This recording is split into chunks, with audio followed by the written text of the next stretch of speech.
such violent hypotheticals involving animals? Yeah. Yeah. Get Uncle Iroh on the show. All right.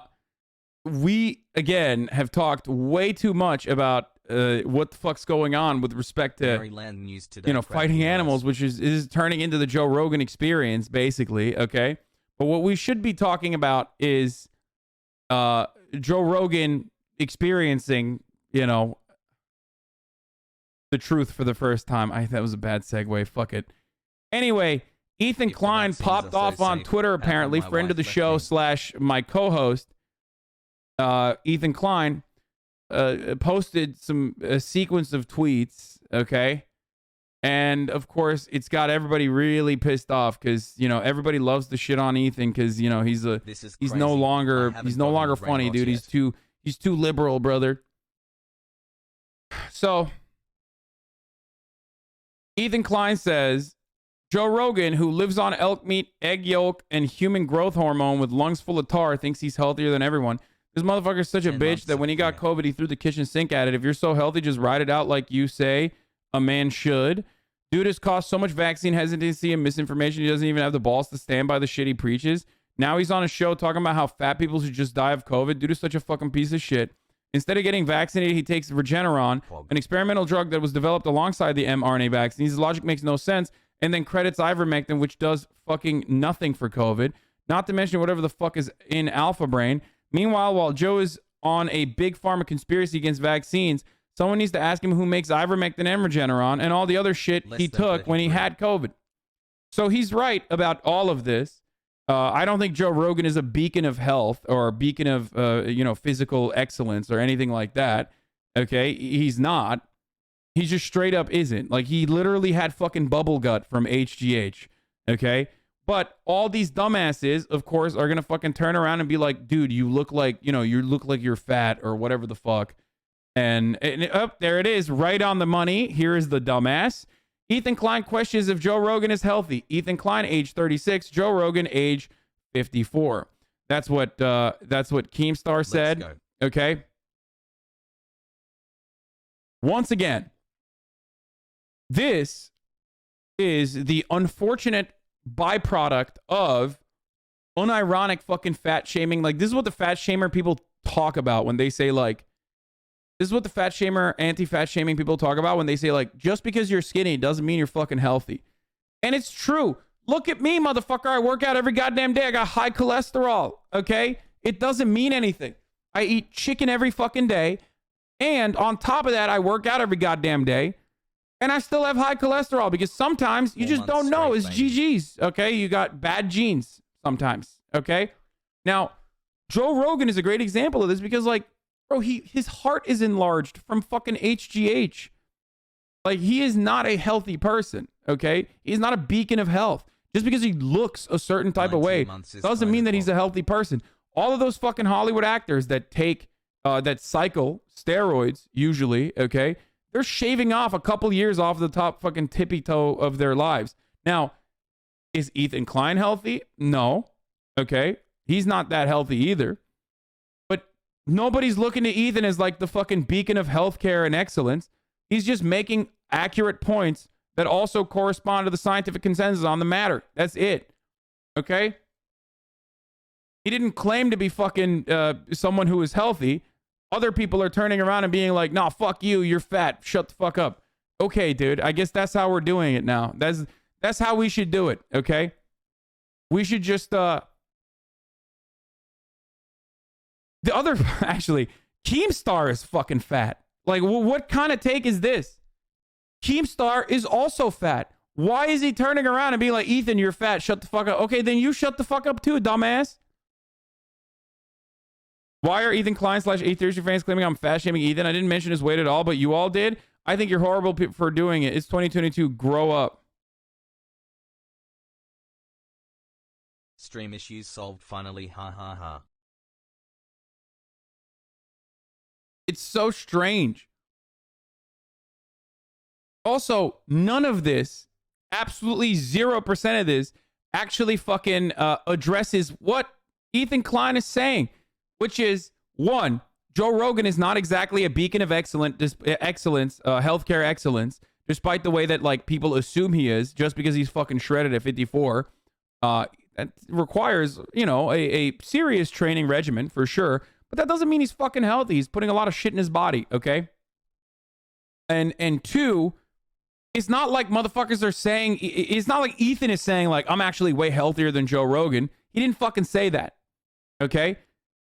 He's simply talking about how Joe Rogan, despite taking a whole bunch of fucking suppy boys that the FDA has not approved, okay, and selling a whole bunch of suppy boys that the FDA will never approve because, you know, these are vitamins, okay?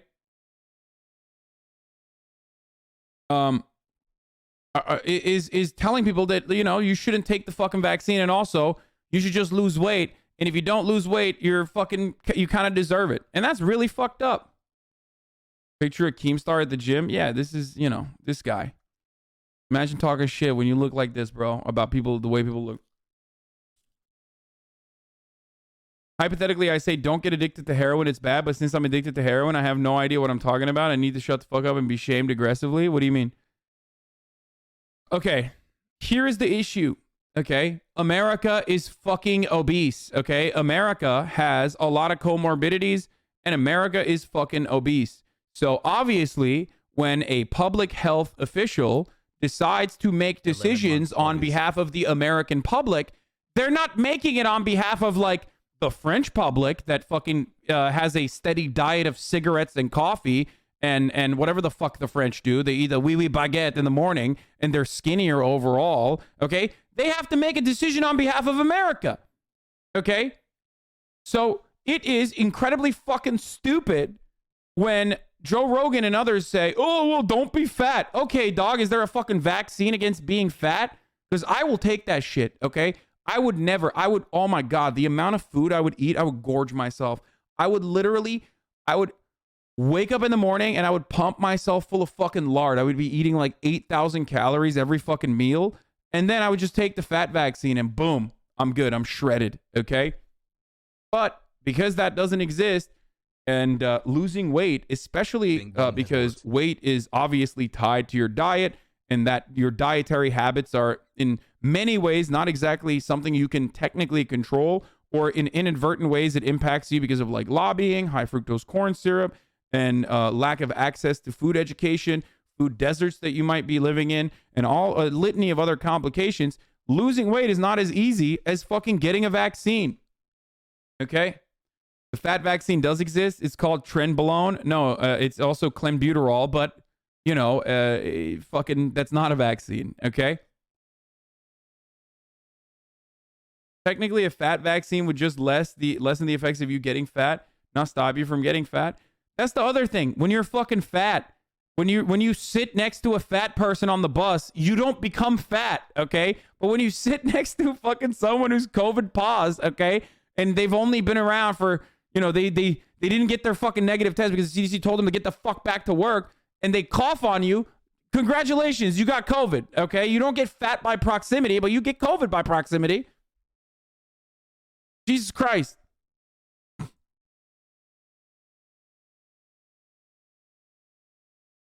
I'm in the middle of changing my diet, and I gotta say frozen vegetables are a godsend. Anyway, Rogan's body type is one that's hard to gain weight as a kid, so he's never been worried about being fat. I just Google it, and 2/3 of Americans are overweight. Joe's really saying fuck 80% of the population, let him die. I'm Bill Dipperly. Yeah, that's a fucking idiotic take. Now, we all agree that obviously, if you are fucking overweight, then yes, COVID will be more vicious to you.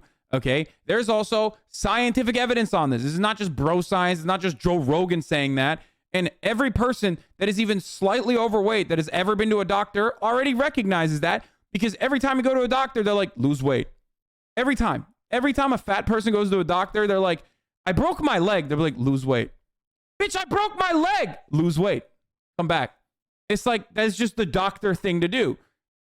Okay. Saw a TikTok about blind items earlier with so like every motherfucker knows this. Every fat motherfucker knows this. Okay.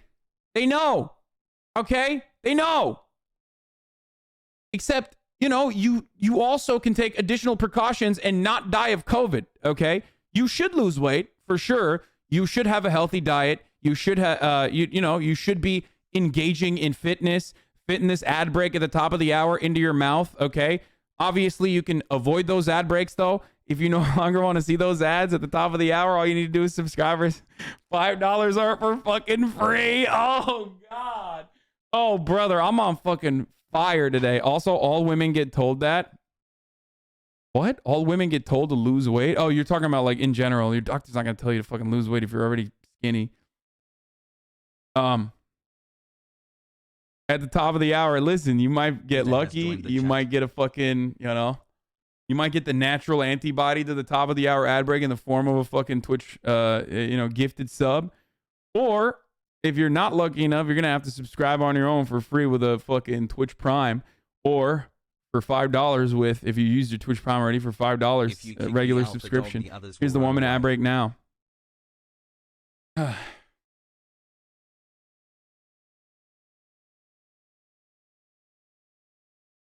They might mean that women also have unseen issues with doctors believing them.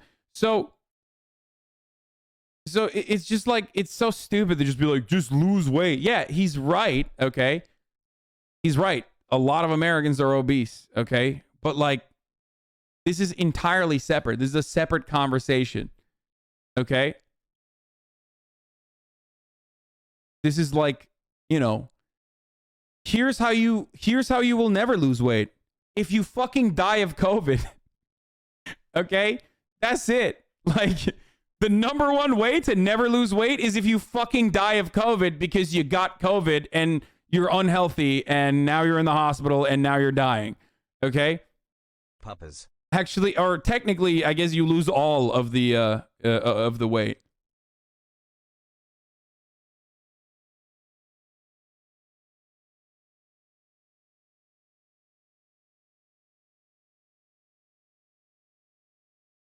If being healthy, lean, keeps you from getting sick or dying from COVID, why did Joe throw the kitchen sink at his COVID diagnosis? LMAO, that dude was terrified.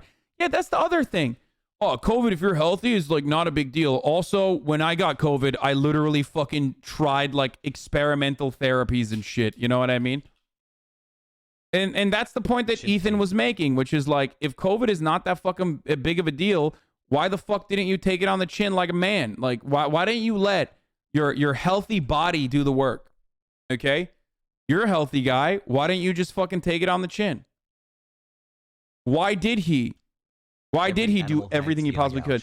Matty W, Spastic Hawk 27, what the fuck? Rikuto Ramen, the motherfucking goof. Thank you for the 5 gift subs. Thura Cud Wire, thank you for the 10 gift subs. And Spastic Hawk 27 with another 5. And Hazo Quazo with a 5 as well. 821. Ethan coming back from hiatus after all we've all been radicalized by Hasan. David Martinez in the fucking background too. By God, it's David Martinez. Teacher here who just started back. I've never experienced this, as I always was a skinny person. I've gained weight since COVID started. Went to find out about sleep apnea that I probably had since before I started gaining weight. Doctor talked to me for 5 minutes. Literally only said lose weight. Trash. Yeah, if you're fat, most doctors are going to tell you to fucking lose weight. That's just like, and they're right, but not fully right, okay? Losing weight, if you are overweight, always helps with a lot of issues, okay? And I say this as someone who was obese for most of his life, who lost a fuckload of weight, okay? It helps with your confidence. It helps when you go to the gym and you start fucking feeling better about your brain chemicals work a little bit differently. Okay. So it's not a bad thing. It's definitely a good thing. And it's like, pursuing a healthy lifestyle is something that I am 100% an advocate for. Okay. As someone in the chat correctly pointed out, fat is like the damage multiplier. No problem. Okay. Except like, fat shaming is idiotic. And there's plenty of empirical evidence to prove that it literally does not work in stopping people from losing weight. As a matter of fact, it actually ends up getting them to Coffee Dave. Hassle. Thank you for the 5. Well, what? Thank you for the 10 gifted subs. Cassiophobia, thank you for the 10 gifted subs. And Mao for the 5 gifted subs. So I'm an advocate for all of that, okay? But also, don't be a fucking asshole to fat people because they already know they're fat. They wake up every morning with that reality. Okay, it weighs on them quite literally. Okay, so you just bringing that up in a random conversation is only just like you're being a fucking asshole. Okay, no fat person has ever been like, oh my god, I'm fat. Thank you for telling me. I had no idea. I'm going to go ahead and change my entire lifestyle right now. That is a brilliant observation. That's never happened, okay? Skinny people who have never been fucking fat unironically go about their lives thinking that, like, you know, they're doing a favor to fat people by fucking fat shaming them. Like, that's not a thing, okay? Okay, so shut the fuck up about that. But also, again, this is entirely separate from the conversation about COVID. Like, yes, being overweight or being obese, especially, and the comorbidities that brings along will absolutely make it worse for you if you end up getting COVID. And that's precisely why you should be getting vaccinated. Okay? Especially because, you know, losing weight is a very difficult process that takes long ass time and a lot of commitment. Joe agrees with you, man. Oh shit, look at that. P.S. Hi from Cameron from Leftovers. Lol. This is really well done, dude.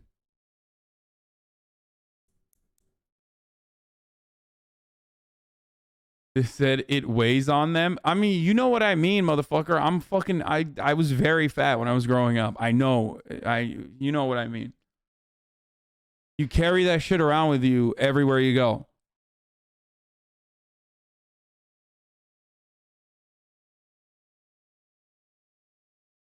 Anyway, this is fire.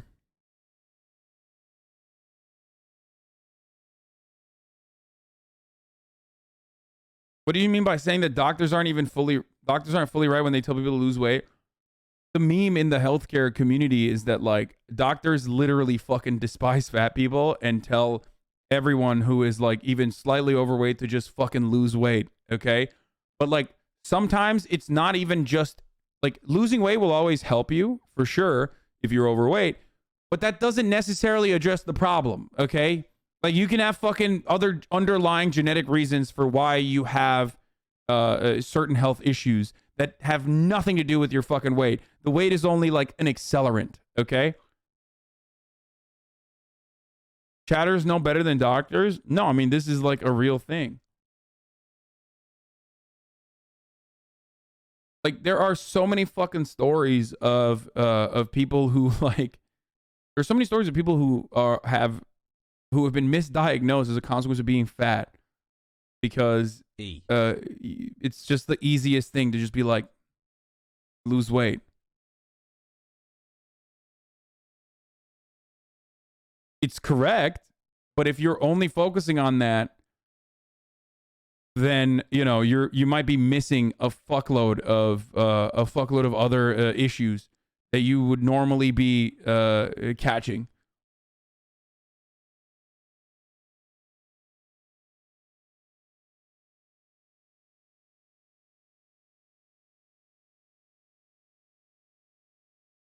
Anyway. So, Texas in the meantime. Doctors are taught to look at the most common issues first, and weight is usually the problem. Anecdotes off fat people being misdiagnosed kind of silly in the face of data. I mean, this is definitely a bias for sure. It's something that other doctors talk about regularly. I'm not just like fucking giving you anecdotes. And also, you understand that, like I said, fatness is an accelerant. So no matter what the fuck the main problem is, if you lose weight, you will actually end up solving at least some of the underlying symptoms, right?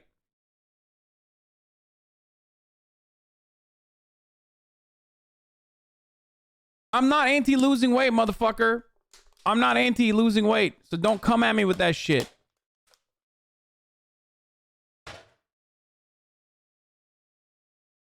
I do have a doctor. Yes, I have a primary care physician. I'm fancy motherfucker, dude.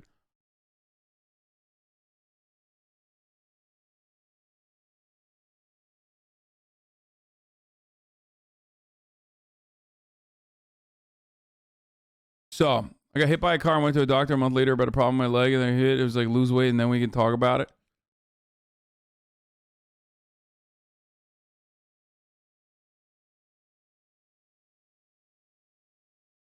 Doctor here as well, and you're right. In fact, certain diseases are just straight up results of being overweight. Yes, the brain rot. But I already acknowledged that. That would be fucking insane for me to. I'm not one of those fucking radfem like fat phobia people. Okay, I don't know why people are coming at me and being like. I just don't understand why people are coming at me on this issue, especially because I've like talked about being fat so many times and like how complicated it is to lose the weight. I'm just anti-fat phobia, even though I do engage in it myself. I fat shame people from time to time. You know, it just slips out. You know, it's hard to control every now and then because I don't place it at the same level of emphasis as like, you know, hate speech like fucking Jamil or whatever. But you know, it's not it's not fat shaming to say that like a lot of underlying medical problems are caused by being overweight as well, of course.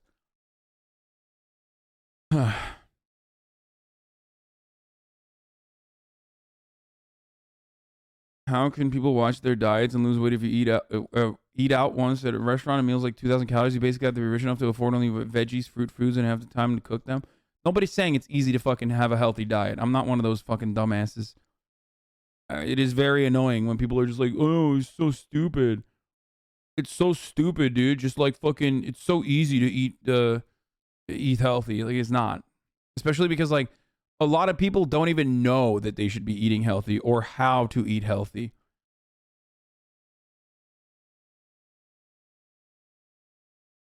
Okay.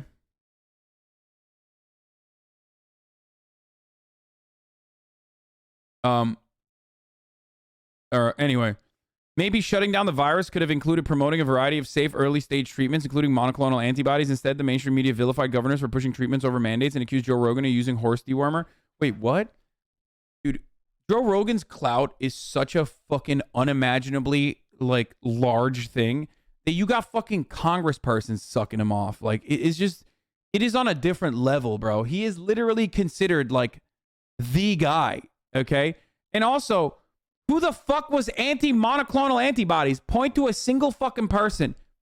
If you are to say that monoclonal antibodies were scarce or it's more expensive as a treatment in comparison to the vaccine, so people should still get the vaccine, then yes, that is something that I've seen. Even then, it's rare. But this notion that they were liberals out there who were like anti-monoclonal antibodies, that's just fucking idiotic. Also, Dr. McCullough is not fucking advocating for monoclonal antibodies, and his fucking take was literally use a neti pot, you dumb fuck. At least know who you're fucking promoting. This motherfucker is the neti pot guy, isn't it? We covered this shit. Homie was straight like, just use an neti pot with bleach and you will be fine. Actually, you will destroy COVID. Yeah, you will, because you'll fucking die. Okay, good job. McCullough full on said you can't get COVID twice. What was it? What did he say? What do you have to put in the fucking neti pot? It wasn't bleach, but wasn't it? It wasn't bleach. I don't know what it was. I forget what it was. It was some idiotic shit. Okay, it was so fucking stupid. Oh, he's a doctor. You're a dumbass. Yeah, I am a dumbass, but apparently not dumb enough to suggest that you could eradicate COVID by using a fucking neti pot. Peroxide, iodine, and peroxide. Of a human on PCP.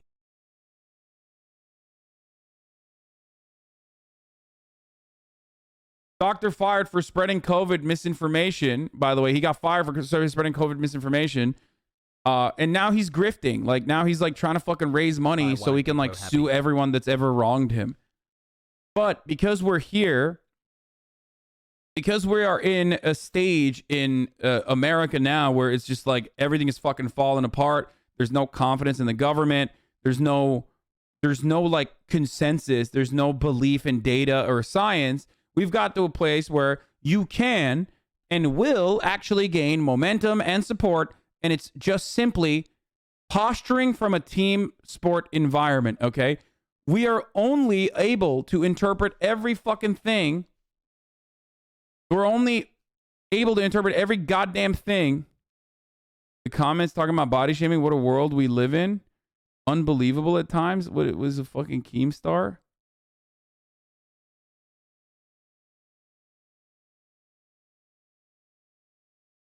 I did run the ad. You're wrong. Hasn't felt like 4 months. Talking about this COVID shit is boring. Can you please talk about the 90 Day Fiance star? Had to stop selling her farts due to a heart attack? No.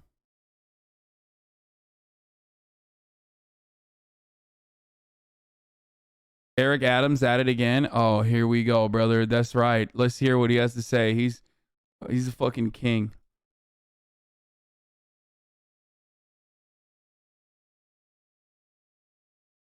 Which doctor is right? COVID-19 twice. We would have seen hundreds, you could get COVID-19 twice, we would have seen hundreds of millions of cases. Do you know how susceptible the elderly are? This would have swept through the nursing homes over. Dog, it did. Except when the elderly got COVID, they died. So technically, he's right. If you're elderly and you get COVID, you usually can't get it twice because you're fucking dead. Yo! This is the medical doctor Joe Rogan had on? Dude, fuck this. Okay, straight up. You know how I feel about this shit, where it's like, it's fucking annoying, it's lame. Yeah, they like constantly fucking banning people. Or whatever the fuck, and it's like definitely used against the left. But like, this is willing, deliberate spreading of misinformation to millions and millions and millions of fucking people. How the fuck do you stop this? How do you stop Joe Rogan from doing this when he knows better? Jamie tries to fucking push back, and Joe's like, no, actually, you're wrong, Jamie. Me understand facts right. Jamie, you understand facts wrong. I mean, that's crazy. How do you stop this guy? Over and over again. We would have seen grandmothers on the ventilator 16 times.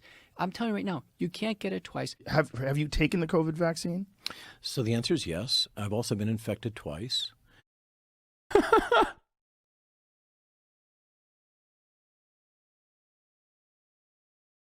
I mean, it's like, this is really deadly, man. This is fucking straight up deadly. This is deadly misinformation. I believe in the Malone podcast. Malone said McCullough asked him to say he was wrong about the double infection. Second dude just got a very first wave of COVID and Delta variant, though, and he will likely be able to get Omicron. McCullough was wrong because these variants are considered to be variant of SARS-CoV-2. Even before Omicron, there were very well documented instances of people getting it twice. Yo, that's crazy, man. That's actually fucking bananas. Like, this is verifiably true. It is some of the... Here's what really pisses me off, okay? Here is what really, really fucking pisses me off. Now this is the content I stay subbed for. Thumbs up. I understand that interpreting data is complicated. I understand that you have a legitimate fear, okay? Like, it's not a legitimate fear, but you have this, like, very primal feeling that you don't understand the medical science and it scares you and you're afraid of the vaccine, or that, you know, it's like being a flat earther. The earth feels flat. Why are you going to die from just the flu? Okay. That's like the same fucking level of feeling this way.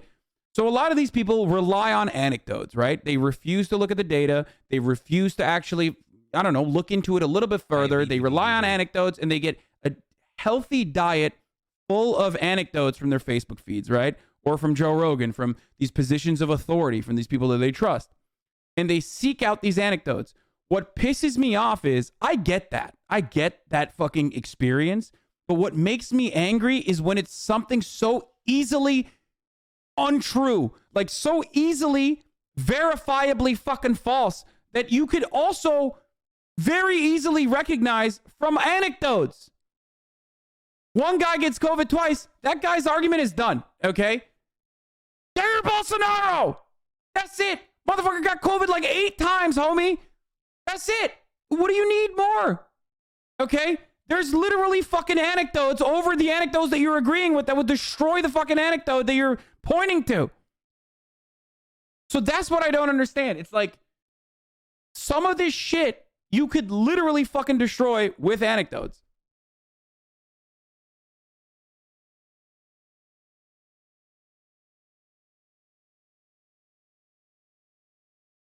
My parents' neighbor's 60-year-old lady who got COVID twice in 3 months. Yeah, of course people have gotten COVID twice, dude. That's crazy. I don't think you got it 8 times. Okay, I'm joking. I'm joking. But like, there are more examples than just Jair Bolsonaro, the leader of fucking Brazil, of people getting COVID twice, dude. The viral figure showing Joe Rogan has 11 million viewers is from 2 years ago. I saw the chart made by Chief Nerd on Twitter that had Joe Rogan dominating legacy media with an average of 11 million listeners per episode. On Chief Nerd's tweet, he said that he got the source from this Newsweek article on September 30th, 2021, which states that Joe has 11 million listeners per episode, but doesn't say where they got the data from. I did some Googling and found this Washington Post article. It was an article on Supercast where the writer of the article said he got like 11 million listeners, statistic from an interview with Joe Rogan on the Jordan Peterson podcast from June 25th, 2019. So the statistic is used in the chart that's making the rounds on Twitter is not from Q3 of 2021, but from over 2 years ago. I know some of you, especially new members of the sub, may consider me a debunker for digging info. What the fuck is a debunker? Oh, like I'm cooming, like I'm debunking for digging info on the sources, but it just shows how lazy journalism and clever editing can go viral. The fact is that the chart is using data from 2 years ago, and that number of average listeners Joe gets has most likely changed, especially after the Spotify deal. Also, it's not an officially released statistic, but a number that Joe brought up during a casual interview. Wouldn't his viewership be more now than 2 years later? No, because that was when he was at his peak. And that was also, again, internet statistics are almost always false, okay?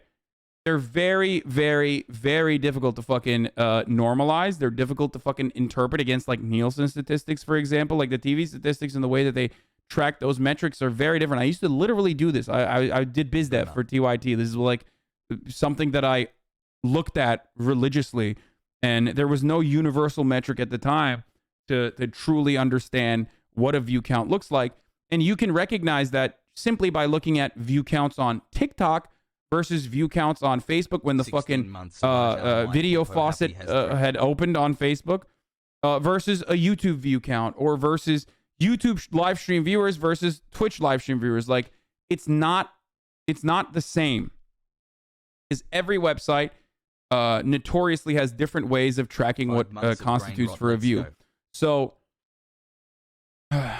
that is really silly to then compare that to like downloads. A download doesn't necessarily mean who a person is listening to it, all this other stuff. It's just, you know, so it's dumb. Even if it was, one of these websites that actually tracks what your download and your viewership looks like.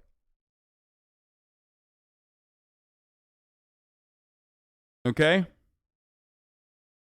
So that stuff is bullshit, but what's not bullshit is Joe Rogan still does command a gigantic fucking audience, and he has just gone full-blown, balls to the fucking wall, anti-vaxxer. This is his thing, and it sucks to see as someone who used to be a fan of Joe Rogan, but this is his fucking approach. It's very obvious that he is going to continue. He is going to continue doing this shit. And for that person asking, why does it matter how many people are listening? If not him, they would listen to the next conservative. No, dude, Joe Rogan doesn't just have a conservative audience. And even if it was just a conservative person, it doesn't matter. Like you're saying that, you know, someone is always going to fucking spread misinformation. That's like such a fucking defeatist attitude to have.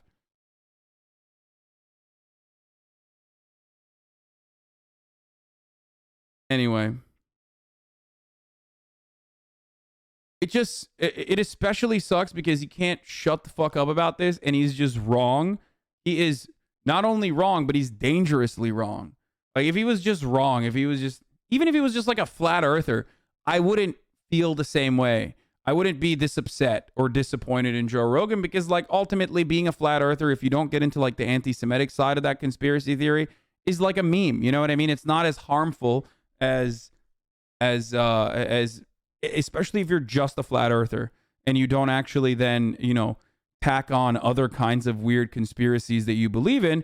If you just stay a flat earther, it's nowhere near as harmful as like being an anti-vaxxer. You know what I mean? Like its harm is that it's a way to launch off of flat earth conspiracies to like a multitude of different, very actually dangerous conspiracy theories. You see what I'm saying? like, I don't know how many people, without a shadow of a doubt, have died because they just didn't get the vaccine because they thought, like, I'm healthy, I watched Joe Rogan, which is like a substitute for doing BJJ. But that number is not zero, and that should weigh on him, straight up. That reality should weigh on Joe Rogan every fucking day, that he reaches out to millions and millions of people. He's got old ass fucking divorce court homies that are stands of his, and he has his anti-vaxxer fucking attitude has absolutely brain poisoned people in his fucking audience that went out and didn't get the fucking vaccine because they love him and they see him as a beacon of health and prosperity, and they didn't get the vaccine because they were listening to him, and now they're fucking dead. Okay? Like, you have to think about that. That should make it very difficult for you to go to sleep at night. Okay? When you put your fucking head, when your big bald dome on that pillow, okay, as you're lactating out of your fucking ginormous nipples that I would definitely suck, you should think for a brief moment, like, fuck, man, I wonder if I've actually killed people. The answer is yes. Straight up. Okay? Straight up. Joe Rogan is responsible. Now, I know that a lot of people will turn around and be like, individual responsibility, bro. Who cares? Whatever. But, like, yeah, he 100% is responsible for people who believe in him dying because they didn't get the goddamn vaccine.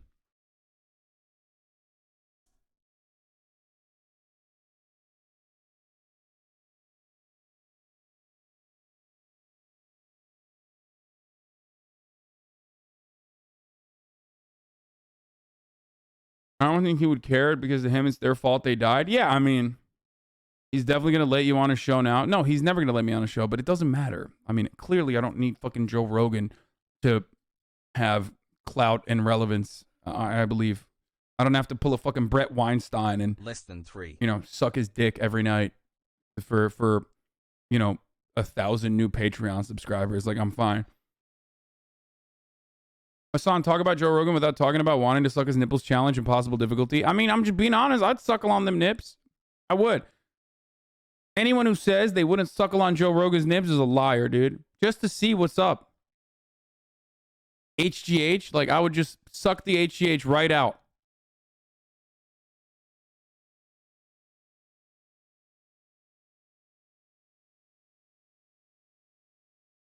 You are completely wrong. I would destroy an eagle because I am built different. I would be really scared to go on a show. This man has guns at home. What? No, dude. Joe Rogan is not going to murder someone he disagrees with. What, are you fucking crazy?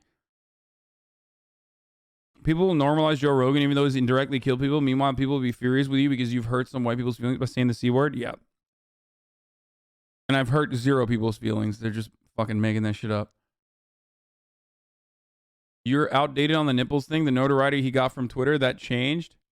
Bro, I can't even show this. I feel like that meme is like, I can't click on that meme, dude. That looks like feminine presenting nips. You know what I mean? I'm gonna get fucking...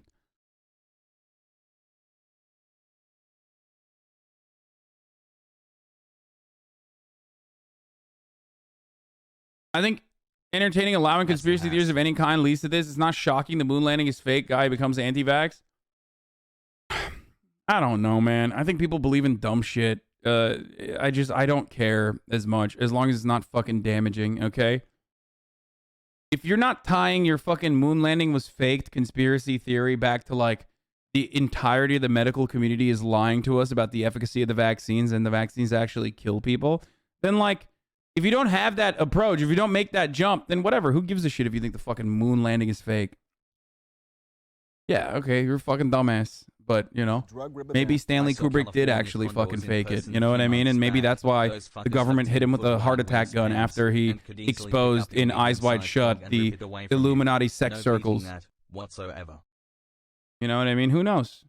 Also, conspiracy theories are fun. I love conspiracy theories. You guys know this. I literally fucking love looking at conspiracy theories.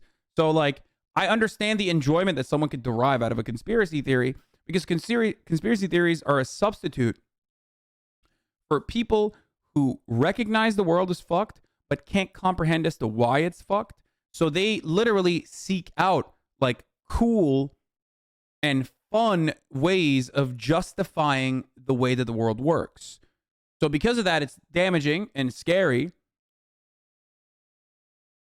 But, you know, it's still fun for them. That's why people recognize that shit's fucked, but they can't comprehend it as to why, because they don't believe in fucking, you know, historical materialism.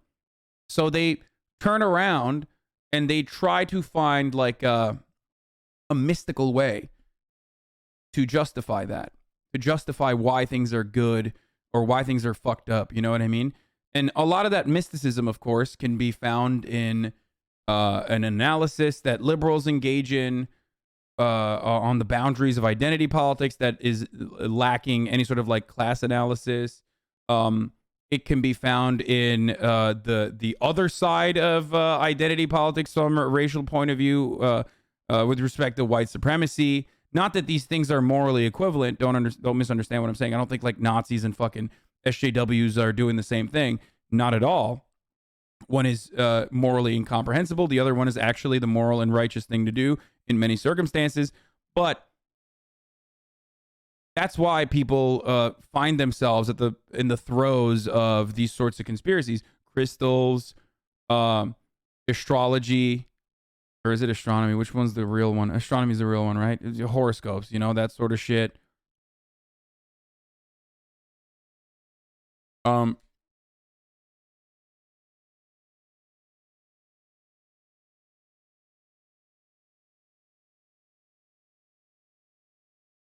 Anyway, they label everything a conspiracy theory so they can claim believing in actual reasonable things is the same as believing in lizard people. Yeah, exactly. It's comforting to think that some cabal at the top secretly is controlling everything, because nobody being in control is terrifying. I mean, there is a fucking cabal at the top that's secretly controlling everything. It's not just a Jewish cabal, though, okay? That's the fucking problem. It's called the bourgeois. It's called those who own capital, okay? And it doesn't matter what their background is. Their background plays no emphasis in this. It is just their relation to the means of production, okay? That's how it fucking works. And the cabal is obviously much, much larger, and there's like varying degrees of people who, by virtue of their fucking relationship to the means of production, have a different stake or an ownership in this process. Okay? And as a big part of liberal capitalism, a big part of Western liberal democracy is built upon creating a larger pool of people who feel like they also have a vested interest in capital. Okay? Who also feel like they're capital owners. A great example of this that I can just like immediately fucking beam on is 401ks. That's why even if you're fucking a line cook at a fucking kitchen making like 65 grand a year, okay, you have a 401k, so it makes you feel like you have vested interest in the stock market, where you're like, well, you know, stocks are going up and my 401k is looking good, okay? Everybody feels like they are a capital owner under global capitalism. That's the biggest fucking secret that they pump into your fucking brain. It makes you feel like you own the factory when you don't own shit. You don't even own a piece of the factory. You own nothing. Okay? The stock market, owned largely by the top 10% of wealth, of course. 90% of the stock market in the United States is owned by the top 10% of fucking wealth. Okay? Line cooks don't make money like that. Line cooks making... Okay, shut the fuck up. Stop hyper-focusing on this shit, okay? I should have said not a line cook, but like whatever the fucking higher... Like, you're not a chef, but you're, you know... You're at a higher level in a kitchen, okay? That's what I meant. Not a line cook. Restaurant manager. Well, manager is not a great example. Okay. Just shut up. Sous chef, okay? You're the fucking sous chef. Listen, the main point of this conversation is that you are literally a worker. You are a wage laborer. It comprises the largest percentage of how you make your wealth. You don't have passive income, okay? But the lie that they've told you is that you do actually have passive income and you have a stake, an ownership stake in an vested interest in the stock market performing well. Why? Because when the stock market, which is owned, again, 90% of the wealth is owned by the top 10% of wealth. When the stock market is beaming, when it's doing well, those gains aren't necessarily socialized. Those gains are still kept at the tippy top, at the top 10%. But when the stock market is doing poorly, as is the case under, all matter of capitalist governance, those losses are socialized. So if the stock market is doing poorly, you're doing poorly as well. The only thing that actually trickles down is the losses, never the fucking gains to the same degree. But because you feel like you have a vested interest in the stock market, you think to yourself, it's probably good that the Joe Biden administration is keeping it stable or the Trump administration is keeping it stable. Okay? That's not true. You mean because the stock market reflects the actual market? Yeah, dude, you eviscerated me with your facts and logic. Yeah, totally. That's why the car manufacturer that recently had a fucking recall of half of their fucking cars is, still outperforming every other car manufacturer that like quintuples the Tesla car manufacturers. These motherfuckers don't have enough authorized dealerships. Like, they don't have dealerships. They have nothing. How are they going to do how are they going to do an actual fucking recall for 400,000 cars?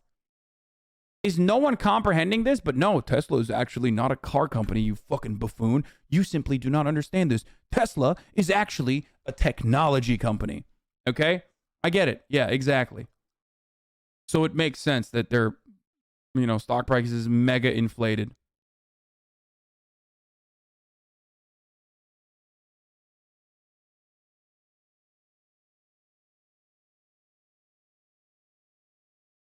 By the way, the Ford will start taking orders for the F-150 Lightning on Thursday. I remember you were looking for a car. Bro, I mean, who knows when the fuck that's going to come out. The stock market reflects the actual market. That's why while we had the worst unemployment since the Great Depression, the stock market was at its highest ever. Yeah, dude, totally. Exactly. Yeah, the stock market reflects the actual market. That's why when a company a company purchases another company and then fires half the fucking fires half that company, okay? Their stock price increases because they've eliminated effectively redundancy. That's why, of course, the stock market is totally not just fucking working on its own set of rules, and it's actually just the economy. Even economists don't fucking agree with this, by the way. Point me to a single fucking economist that says when the stock market is doing well, that means the economy is doing well. And I will point to you a fucking idiot, okay?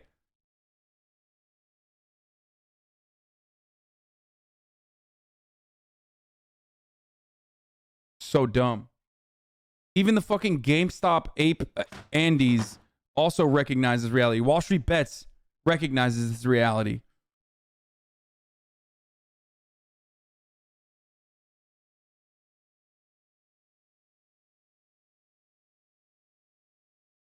Okay.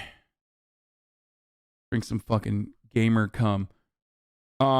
So this is from, what's the name? Contagion, which is a really good movie. I watched it in the beginning of COVID, and the character here is basically like a Joe Rogan, or there's so many other people like this dude. He's a charlatan, a grifter, a snake oil salesman in the movie Contagion, and he's promoting an alternative cure. So let's watch what he has to say. Ribavirin has been shown to be effective against this virus. Yet, Homeland Security is telling the CDC not to make any announcements until stockpiles of the drug can be secured. Well, Dr. Gupta, there continue to be evaluations of several drugs. Ribavirin is among them. But right now, our best defense has been social distancing. No handshaking, staying home when you're sick, washing your hands frequently. Let me bring in Alan Crumwoody into this debate as well. Alan's a freelance journalist. He was the first to track the Shinko Busman video.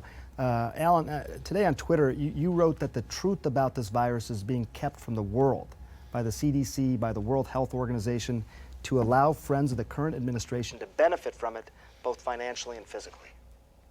There are therapies we know are effective right now, like forsythia, and they don't even appear on the CDC website. On your blog, you also... Ivermectin, literally, hydroxychloroquine and ivermectin is forsythia in this movie. Also wrote that the World Health Organization is somehow in bed with pharmaceutical companies? Because they are. That's who stands to gain from this. They're working hand in glove.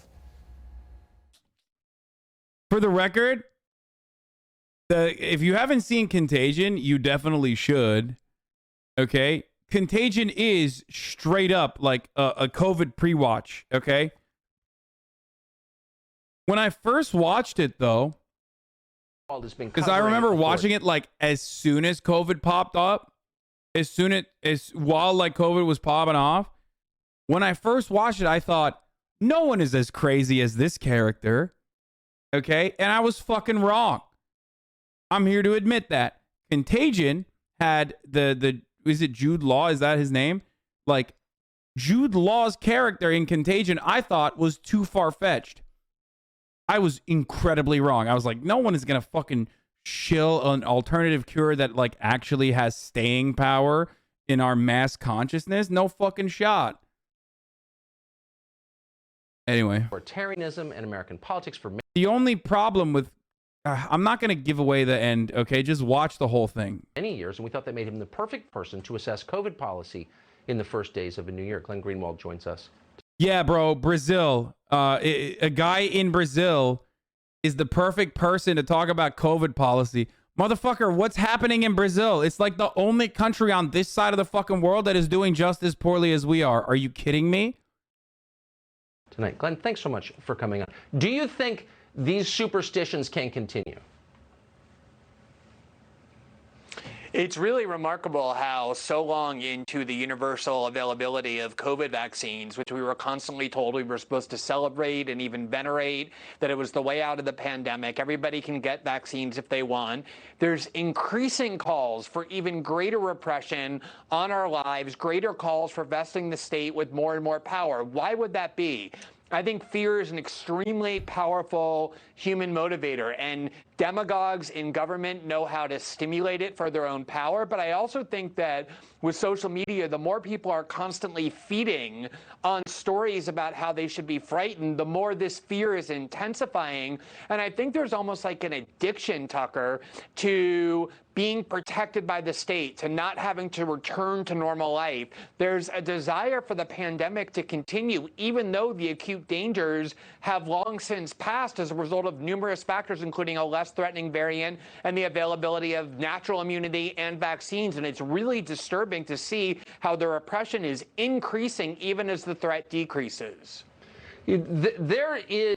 Bro, the oppression is increasing. Listen, motherfucker.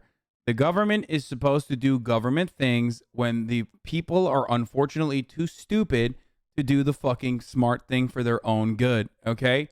That's why we have seatbelt laws. That's why we have laws against drunk driving, okay? I'm sorry, but your fucking idiotic libertarian point of view does not fucking work in this circumstance. It is the exact same energy as claiming that drunk driving laws are actually a form of oppression. Okay, technically, everything that the government does is a little authoritarian. Okay, it's exclusionary for the most part, but they're doing that because there's a utilitarian purpose for it. Okay, the government also excludes pedophiles from fucking children. You might be a pedophile and you might want to fuck children. By the way, this isn't the. I'm not saying that Glenn is. Don't misunderstand me. I know that like a lot of people say that he is or whatever the fuck. That's not what I'm talking about. This is an argument that I've made many times.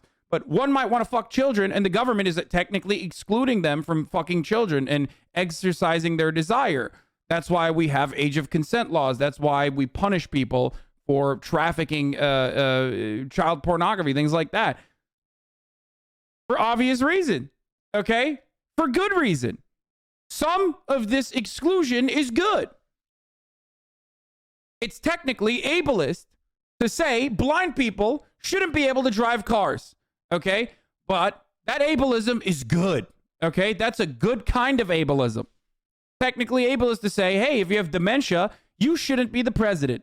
But that kind of ableism is good, even though we have had presidents with dementia, and it didn't really work out well for us, okay? Ronald fucking Reagan.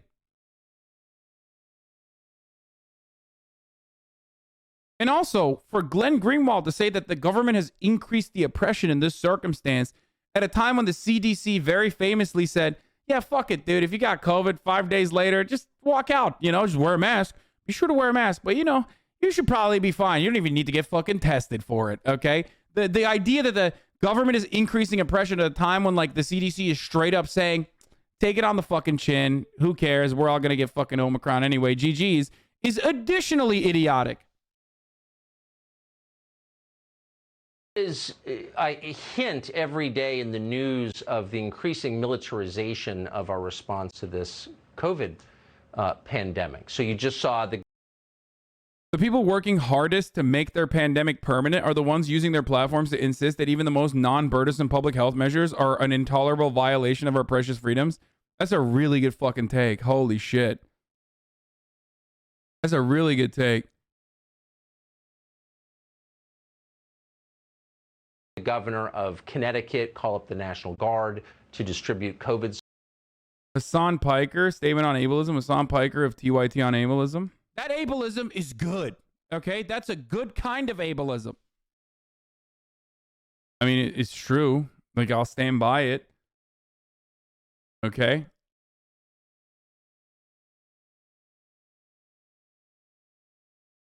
Are grifters still pushing ivermectin, or did time pass like hydroxychloroquine? No, it depends on the fucking seasoning of grift. Some grifters still actually do that. Like, some grifters are still pushing ivermectin and hydroxychloroquine. Actually, a lot of grifters still push ivermectin. I think the difference is now we have like monoclonal antibodies and like new kinds of drugs are coming out for treatment of COVID, like the Pfizer pill. So, you know, hopefully the casualties are going to diminish. Supplies. The mayor of Washington just got full control of the National Guard of Washington. Congressman from Texas was calling for FEMA to get involved in all of this stuff. Should that make us nervous? Is it paranoid to think, wait a second, what the hell's going on? How do you read those developments? I would really encourage people to go use Google and go back to the debate right after the 9/11 attack when all of these radical proposals were introduced to increase power. Bro, this is so fucking gross. Like,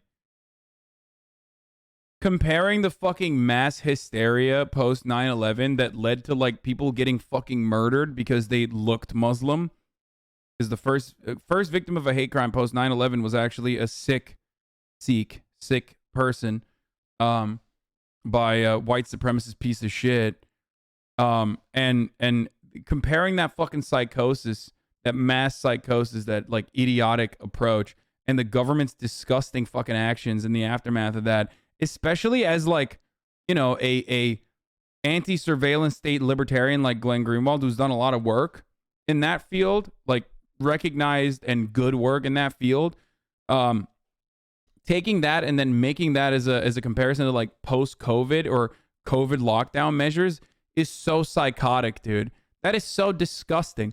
This is the greatest example that Glenn Greenwald is a fucking charlatan of the highest magnitude, okay? Because he's devaluing all the good fucking work that he did, because there's no fucking shot he believes that like mass surveillance on all Muslims in fucking Dearborn and like the torturing of Muslim Americans in a fucking CIA black site is comparable to a fucking fat piece of shit in Texas being forced to wear a fucking mask when he walks over from the Applebee's hostess table to the fucking table is even in any way remotely fucking comparable, okay? That is psychotic. It is so disgusting, dude. Are you fucking insane? How disgusting. Shame on you, Glenn Greenwald. You fucking piece of shit, dude. You're a garbage human piece. You are such a sociopathic fuck. Holy shit. That is insanity, dude. That is insanity. Power in the hands of the government, like the Patriot Act. And the argument at the time was, oh, don't worry, these are temporary measures. They're only going to be in place for as long as is necessary to get this crisis, this emergency, under control. 20 years later, the Patriot Act is very much in place. Every 4 years, it's renewed without any opposition. Its uses and application have wildly expanded beyond its original intention. It's almost never used for terrorism. It's used for a whole variety of other means for the government to spy on its citizenry. When you start building these bureaucratic apparatuses that vest power in the hands of the state to control the lives of citizens in the name of some temporary crisis, it never is temporary. It never goes away. There's never a political motive to dismantle it, it will This is a classic fucking annoying Reddit debate lord approach too, because then he has an out, okay? He ultimately has an out. In the way that he described the situation, he can always say, I wasn't making that exact same comparison, but he's implying it, okay? He's saying that the surveillance apparatus could be used for any kind of issue. He never fully says it's being used for COVID right now in the exact same capacity, but he's heavily implying it on the Tucker Carlson broadcast. And that plays a role in Tucker Carlson's overarching argument that, like, the government is doing this against white people. They're coming after you, okay? And the government is certainly doing this against anti-vaxxers, and they're coming after you. That's precisely what he's playing the role of here. He's using the entirety of his fucking journalistic integrity, or, you know, now lack thereof, but the journalistic integrity that he once had, and his body of work, which was actually fucking good until the past 4 years or 5 or past 2 years even, to justify the psychotic tinfoil nonsensical bullshit that Tucker Carlson spews on a regular basis. So stupid. will just continue. And even if there's a cure tomorrow for COVID, they'll just transform it into the Office of Infectious Diseases or the... Why? This is not true. Any moment where we have seen even a slight fucking change, like when the vaccines first came out, every fucking facet of government was excited to unleash the public, okay? They immediately dropped the restrictions. Why do they do that? Because no one wants to be fucking locked up, okay? No one wants to be fucking trapped in their houses. The restrictions were immediately fucking taken off when the vaccines first came out, and then they had to be restored. And for people who are saying that's not true, that's not fucking true, you're delusional, look at California, dude. I think you guys forgot. Even in a place like California, which is like very liberal and supposedly has some of the worst fucking restrictions, or some of the most like strict restrictions, California, you can go to a fucking bar or a restaurant in the state of California and sit the fuck down and eat now normally, okay? You absolutely can, and people do all the time. There was a time and place where you couldn't even go into a restaurant, or there was a time and place where you could only eat outdoors. There was a time and place where you could only, if you were eating indoors, you were inside a plexiglass, okay? All of that's gone. The most, rigorous lockdown measure in the state of California is you have to be vaccinated if you go to a bar or a fucking club or a place of business that you frequent, okay? They ask you for your vaccine card. I'm sure people already have like fake vaccine cards and shit. Okay.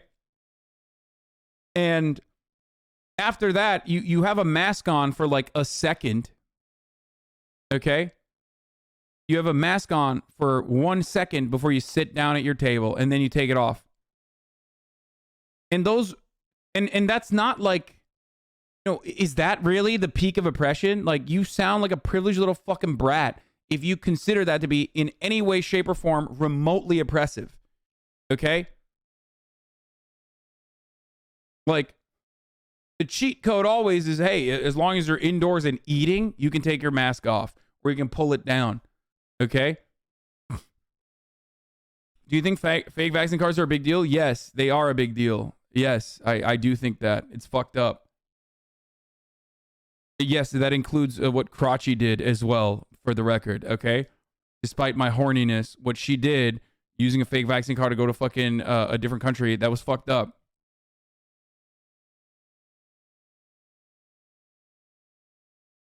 My weed man started selling fake vax cards, so I had to find a new one. What?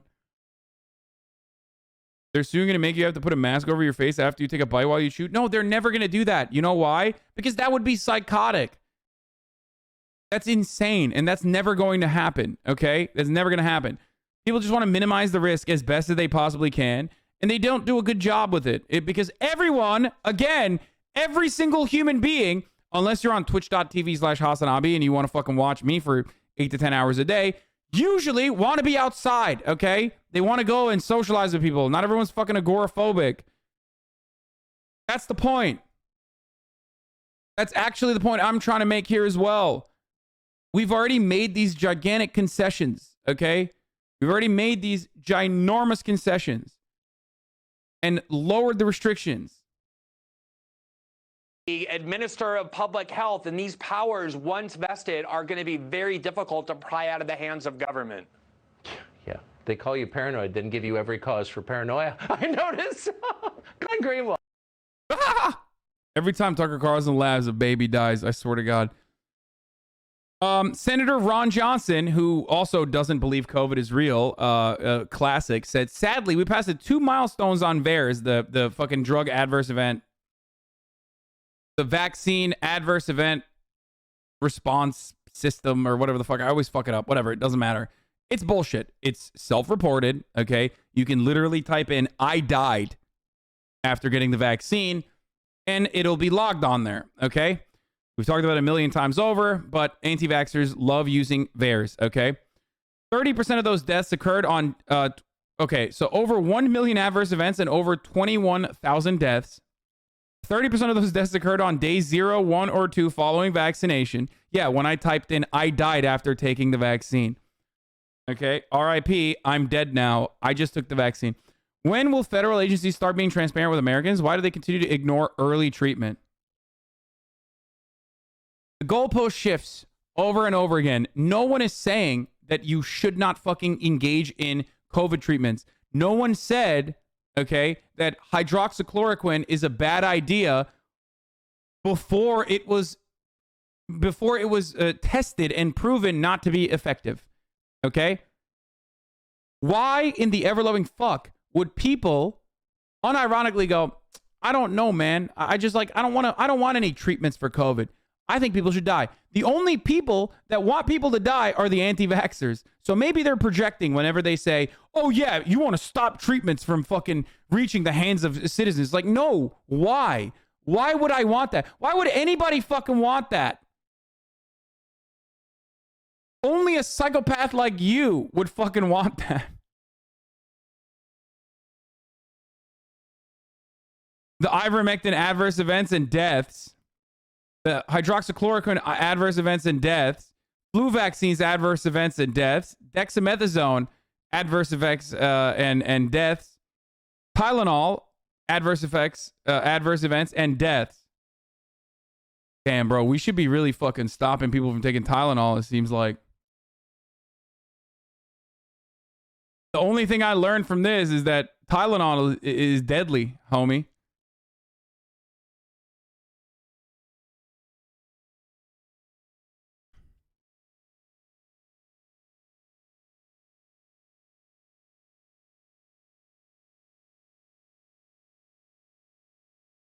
Even if you believe it, 820K versus 21K dead, I mean, that would be insane, dude.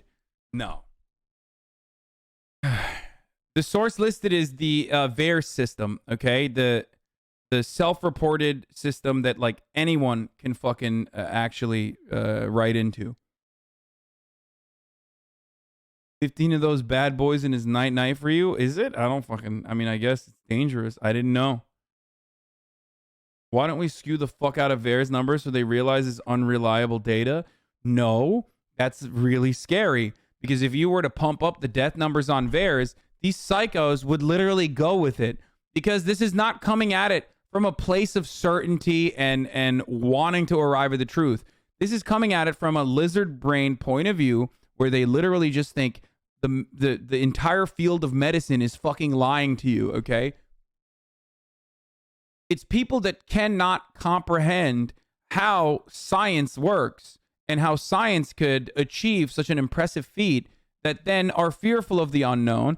And then they try to rationalize that lizard brain primal fear that they fucking have, which is a normal fear to have, by the way, okay? That you are supposed to, you know, soothe with empirical evidence, with understanding the fucking scientists, the scientific background of how we achieve this impressive feat. Like, but instead of doing that, they are looking for other people who are also like-minded and scared of the unknown. They are literally just lizard brain dickheads looking for other lizard brain dickheads to get together and say, yes, your fears are recognized here. I will hug box you, okay? This is a safe space. Some of them exploit people's fears. Ron Johnson is probably one of those people. Some of them are genuinely fucking idiotic, and others are actually grifters, okay?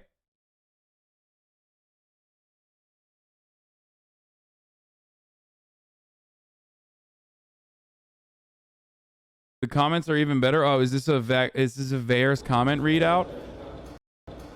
Compliance, a scary short story for TikTok. Wait, a scary short TikTok for the Facebook goblins. The year is 2030. Attention, residents. Inaction is conspiracy.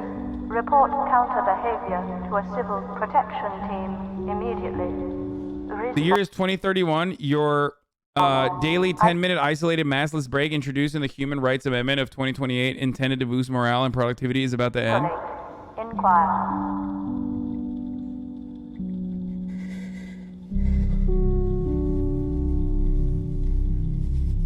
Dude, I love this, dude. I love this, dude. He's like, oh, God, I have to wear this surgical mask again. Oh, no. Y'all want everything to have an agenda so bad as wild? I tell stories. This is fiction. It's filmmaking. Y'all think I am Legends is fear-mongering?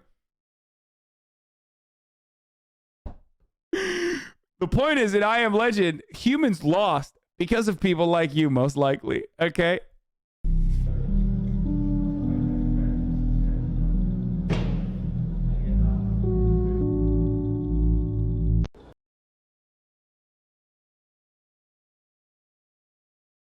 He defends this by saying he's making art. He's not anti-mask. It's about cops enforcing us to work and dehumanizing us. I mean, dude, who cares? Like, it's great. I like this. Whatever. I don't give a shit. My uncle-in-law got a fake vaccine card to travel to Poland to see his father. He got COVID last week, was kicked out of his house by his wife, and is now homeless living out of his car. Okay, first of all, that's Poland, okay? Different rules. Different set of rules there.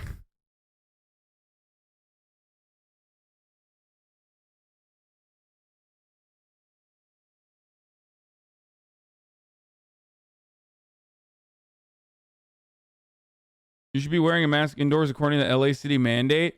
Yeah, except no one fucking follows that. Let's go Brandon X. That's the point.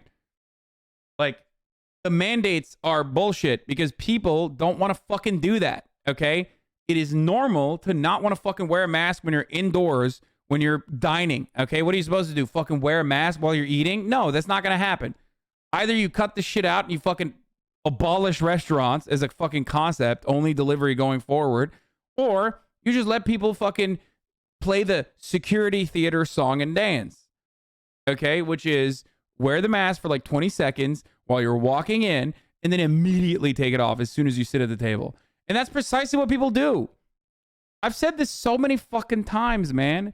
It's just like the people who are losing their fucking minds over these sorts of mandates, both on the left and the right. Okay, if they're liberals, they're fucking going crazy for no reason.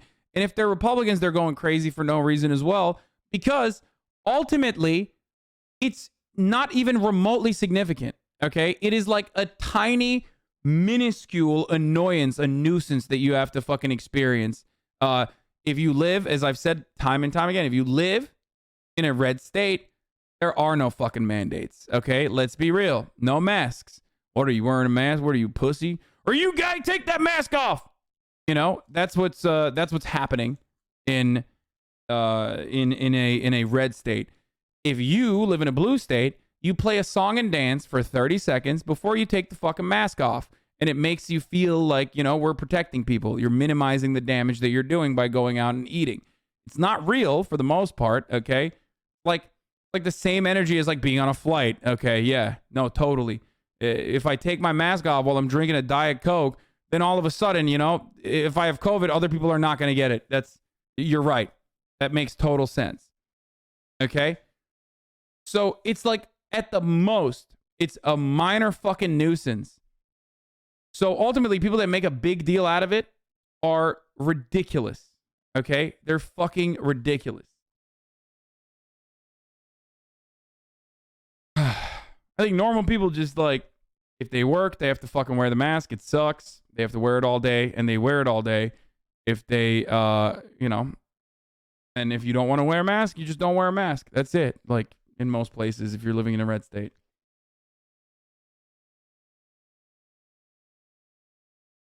Niche content, but a former Canadian mayoral candidate and prominent anti-vax hat just got arrested trying to flee to Montana.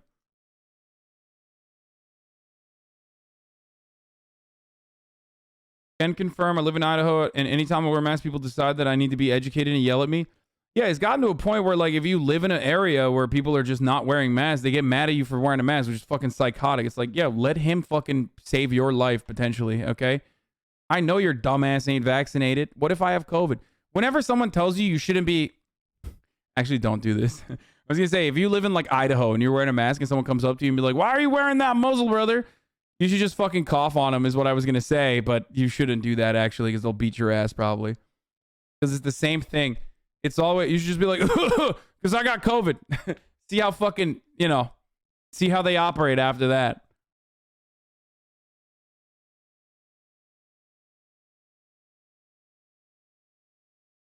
This is the final boss of liberalism.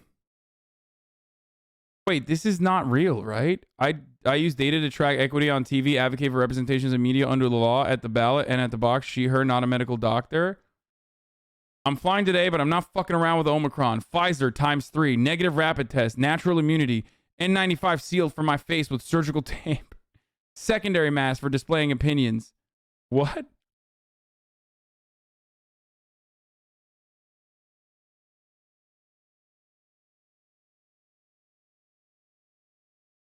Face shield, vinyl gloves, touchscreen gloves, shit ton of Xanax. Bro, what are you doing, dude? Is this real? This is a joke, right? There's no shot. Telefeminism? And her mask, her opinions are vote. Bro, she's going to get people to vote for whatever is against this, okay? People are going to see this and they're going to be like, all right, I'm voting for whoever the fuck is not this.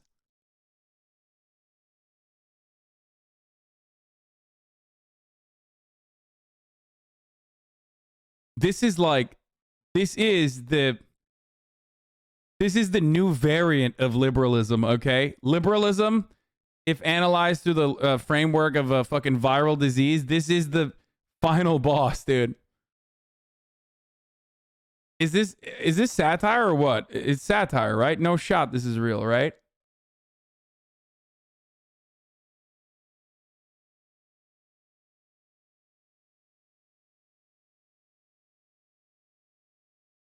It's literally how 4chan thought of wearing when going outside during the first days of COVID, hazmat suits. Yeah, I mean, it's like how I thought we should be doing it.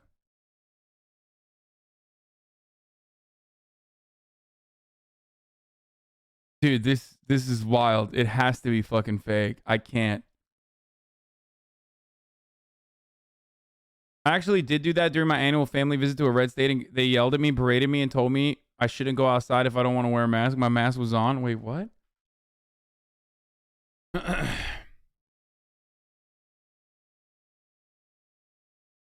So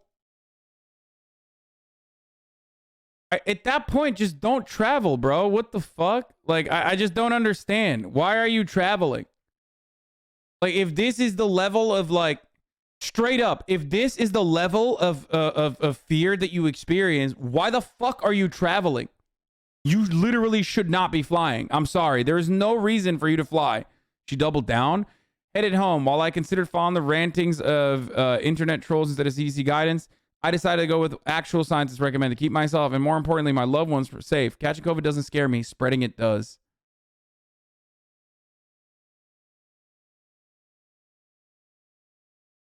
Thankful for being a seasoned expert in fixing things that a cat tried to ruin. Bro, are you fucking feeding people shit that your cat stepped on after stepping on the fucking litter? Oh, no, dude.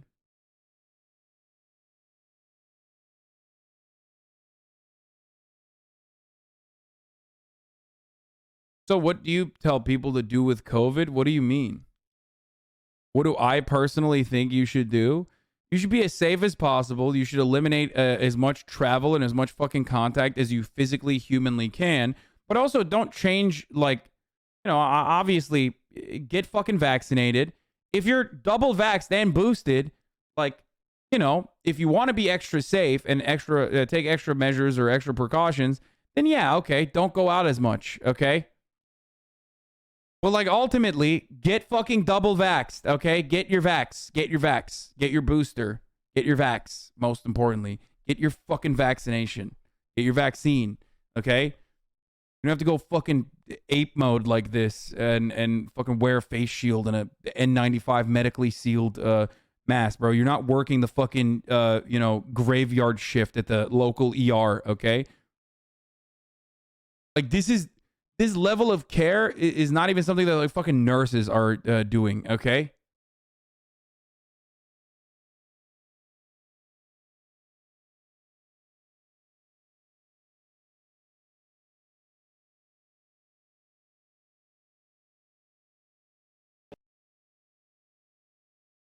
Carrie Lake supporter Ethan Schmidt, seen recently wearing a MAGA hat and Trump 2024 shirt, has decided to denounce Trump for his vaccine support.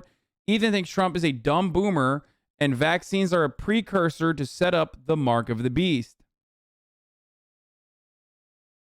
The club and affiliates no longer support President Donald Trump for his support of the big pharma and its what 2019 vaccine. Hereafter, anyone that goes to / supports promotes Trump by attending his rallies unless the protest after support of the vaccine should be questioned and brain cells should be counted. Trump is now openly supporting Big Pharma, Dr. Ape Man Fauci, and depopulationist PC Bill by supporting the vaccine. You know what's really funny about this? Like, shouldn't they love Bill Gates? Like, if Bill Gates is talking about depopulating the earth, he's talking about fucking, you know, depopulating Africa.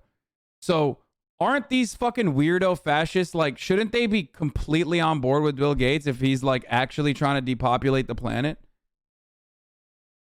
That's another thing that is, like, confusing to me. But I guess they think that, like, you know, they're trying to depopulate America as well.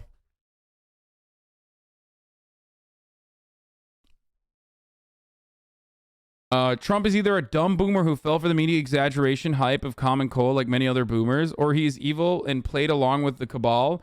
Personally, I think he's a dumb boomer with the vaccine like so many others. What is this? Is he crying while winking? He's like...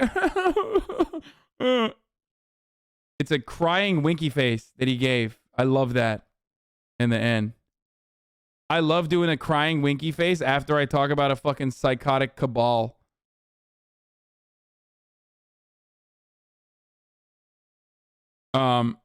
But yeah, as we have already talked about Joseph Robinette Rogan many times, like, you know, he has a profound amount of influence over the fucking hogs. And, you know, Ethan Klein is correct. You can fucking say he's fat all you want, like all day, every day. But, you know, he's right. Yeah, he might be overweight, but he's right. And Joe Rogan is wrong. I only take my health advice from Ethan Klein, national health expert. See, like, this is what I don't understand. Motherfucker, do you... Bro, everyone on Twitter is like, dude, I only listen to fucking the most jacked person. Do you not understand? You're literally a fucking ape, dude. Okay? That is straight up ape mentality. Sorry, I know you're a doctor, but you're old and therefore kind of out of shape. And therefore, I'm not going to listen to you for medical advice. I only get my medical advice from a dude who's on steroids, dude. Are you fucking stupid? And I love steroids, but holy fuck. You guys are literally fucking baboons, dude. I only care about Dr. Oz because he's hot. He's in good shape. That's why he clearly knows better. Oh, Jesus fucking Christ, dude. Many people subscribe to the notion that looks determine value. I mean, straight up. Yeah.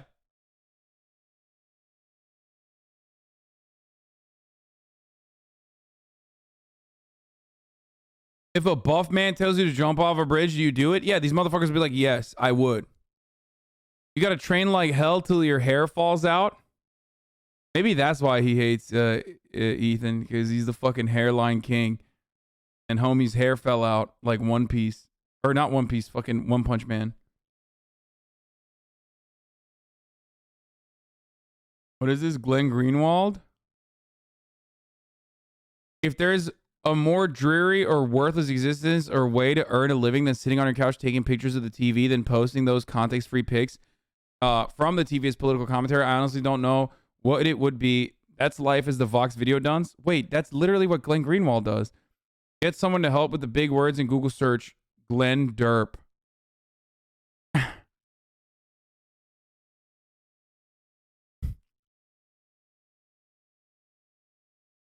What would you say to the many fat doctors that are 100% sincere with the medical knowledge they present?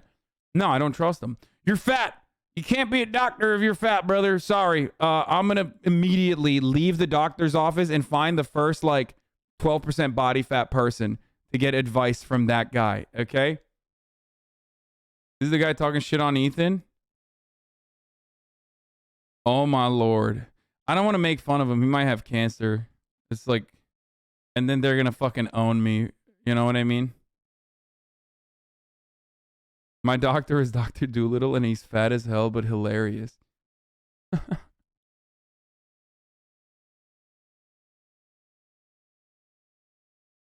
You struggle. Most doctors work too hard to focus on their own health. He's got a pretty kissable lips. Wait, what are you talking about? So... what doesn't make fucking sense, though, ultimately, what does not make sense in this conversation is that, like, Ethan is still right, you know? It doesn't matter if he's personally unhealthy. He's still fucking right. And it's not even, you know, thoughts that he's conjured up on his own. He's just relaying the information of people that are much smarter than he is, and much smarter than I am, and much smarter than all of us, okay? That's it. Like, it's not like he's in on a fucking secret. It doesn't have to be like that.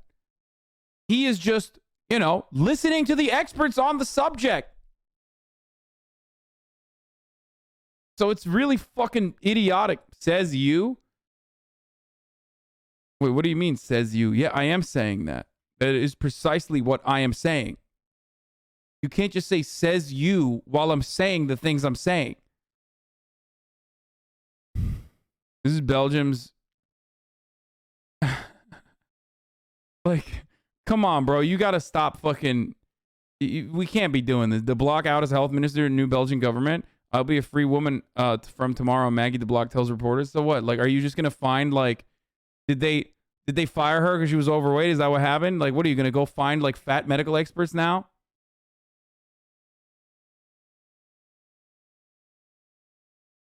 What do you think about hospitalizations not because of COVID, but a patient with COVID being counted as COVID hospitalizations? Wait, what? Dude, why are you still doing this? You know what I think about that? I think it doesn't matter, okay? Because you have to unironically believe that, like, there are so many fucking patients in the hospital, okay, that actually have other shit, but then COVID on top of that. Like, what's going on, dude? Do they all have cancer? Do they all have, are they all in traffic accidents? There's like 1 million people that have gone into traffic accidents, but then they also have COVID simultaneously, and everyone's like in on this conspiracy and this secret. You're still stuck in like early 2020 memes at this point, okay? People are fucking dying, homie. They're dying.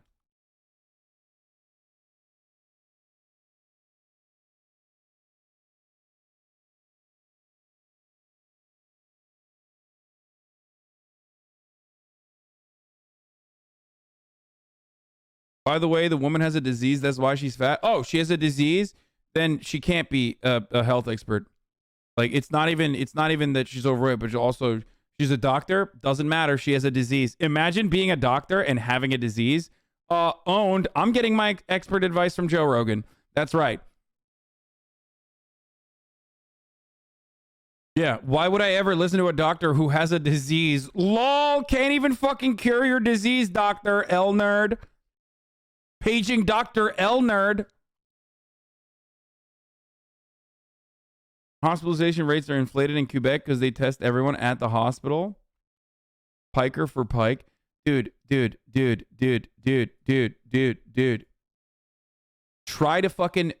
Try as hard as you fucking can, sock account, to make it seem like COVID is not that bad right now, as hard as you fucking can. But ultimately, you're talking to 1 million people in America that we have been able to test that has COVID. 1 million new people got COVID in one fucking day. And you're literally like, you're still trying to be like, it's not a big deal, bro. It's not a big deal. It's just like everyone's fucking getting tested at the hospitals. That's why they're saying that the hospitals are back the fuck up.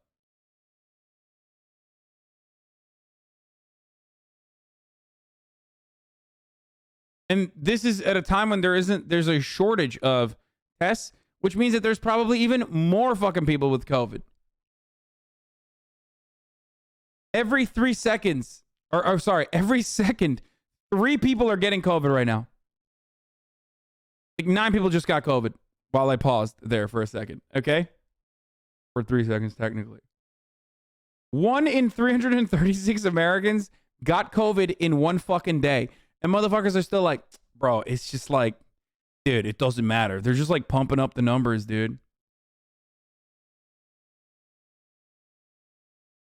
I think this is why the old talking points are back. New York State will start breaking down its hospital figures between with and because of COVID-19. Governor Kathy Hochul says, we're going to start asking some questions. Is that person in the hospital because of COVID or because of a car crash? Oh my fucking God, dude. That is fucking bananas, dude. Look at this. Yeah. Hella people are getting car crashes, brother. That's why they're in the hospital. COVID. Hey, listen. I don't know what role she played in fucking murdering old people in old folks' homes. Okay? But it's not really that surprising that they're doing this. Okay? So we're looking at a critical moment, but we also we're going to start asking some questions. We talk about the hospitalizations. I have always wondered, when we're looking at the hospitalizations of people testing positive in a hospital, is that person in the hospital because of COVID, or did they show up there and are routinely tested and showing positive, and they may have been asymptomatic or even just had the sniffles? Someone is in a car accident, they go to the emergency room, they test positive for COVID while they're there.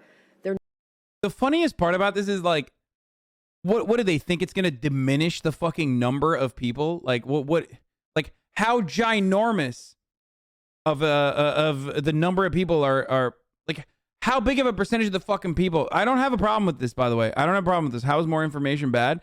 I don't have an issue with this. I just know that people are going to fucking use this as like, well, 3% decrease in COVID numbers, as a matter of fact, show that like people were greatly exaggerating it. You know what I mean? But the only issue I have with this is that they are caving to like fucking psychotic weirdos. You know what I mean?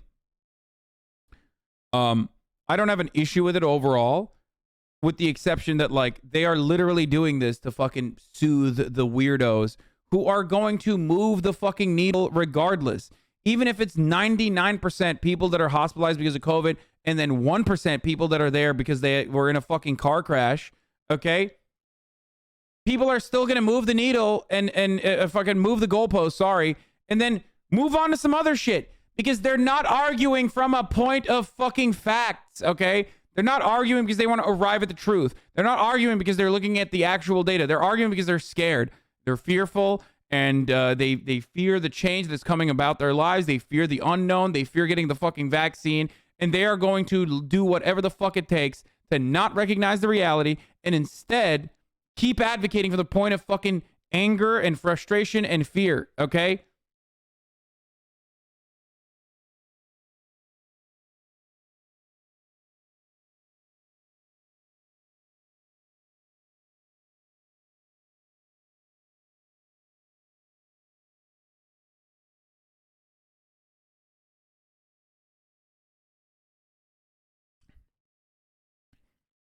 The issue is there's hella people that are fucking boosted up. Okay? Let's say you're fucking double boosted. What doctors are saying currently is that people that make it to the emergency room or people that make it into the ICUs that require ventilation, which is the most severe form, okay? That's what That's what you're thinking of when you're thinking of someone who's like fucked up from COVID. That is the fucking most severe instance. That's usually where it's like a 50-50. You know, you're probably going to fucking die. The reason why you see hospitalization numbers of people who are already vaccinated, part of the reason is because they might be immunocompromised. But the other part of the reason why you see vaccinated people pop up in the hospital is because of what she's talking about. So as long as they parse through the data to show that the vaccinated patients and their hospitalizations are greatly overrepresented in the hospitalization data for other reasons, they're at the hospital for other reasons in most of these circumstances, that's fine. That's probably what's going to come out anyway.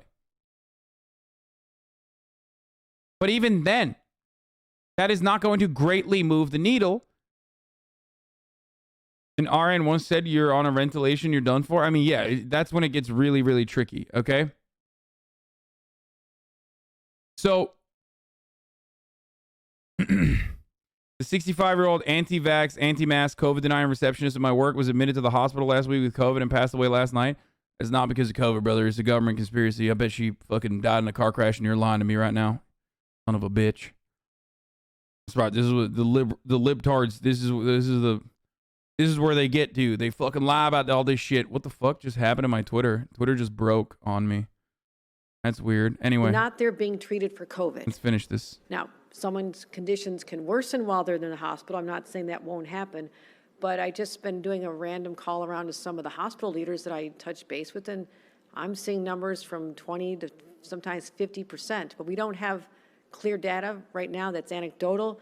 20 to 50% of people that are in hospitals with COVID are actually there not for COVID, but for something else, but they also have COVID. That's an insane thing to just fucking blurt out, dude. If that's true, then holy fuck. Beginning tomorrow, we're going to be asking all hospitals to break out for us. How many people are being hospitalized because of COVID symptoms? How many people happen to be testing positive just while they're in there for other treatments? So I think that's important. I just want to always be honest with New Yorkers about how bad this is. Yes, the sheer numbers of people infected are high, but I want to see whether or not the hospitalizations correlate with that. And I'm anticipating to see that at least a certain percentage overall are not related to being treated for COVID. But we're still going to watch hospital. Hospital capacity is still hospital capacity. You either have beds for sick people or you don't. And if you have a heart condition, you don't want to be turned away because the beds were filled with either other people with conditions like that or with COVID. So we're watching that very closely.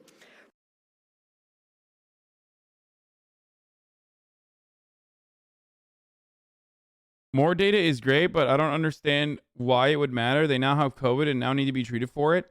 No, that doesn't. Wait, what do you mean, dude? There's a ginormous difference between being in the hospital for something different while also simultaneously having COVID versus being in the hospital for COVID. Like that is a huge difference in treatment and what they need to do for you. Are you crazy? If you're in the hospital for a fucking broken arm, and you also get COVID in the hospital, which can happen because everybody fucking has COVID now. Okay. That's not, you're not in the hospital because of your COVID.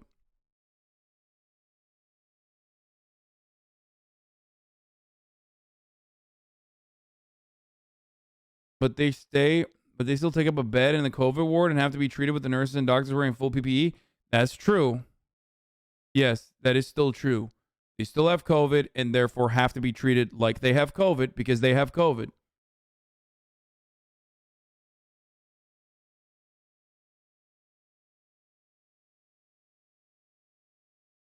You seem to have forgotten this? Wait, what? Oh, this one. Hasan the Hun seems to confuse improvised explosive device with some weird terrorist fantasy. Lol, sorry for triggering you, Hasan. You're no Pete Davidson. Stop trying so hard. Yeah, I'm not. That was 821 Pepela. All right, let's hear another wonderful person out of New York, the greatest state. Okay. I said this already. A lot of mimetic potential here for Eric Adams, and he's popping off already. If my businesses are sharing with their employees, you are part of the ecosystem of this city. My low-skilled workers, my cooks, my dishwashers, my messengers, my shoe shine people, those who work in Dunkin' Donuts, they don't have the academic skills to sit in a corner office. They need this. We are in this together, and we should be saying to our... Yo! What a king. Just absolutely insane, dude.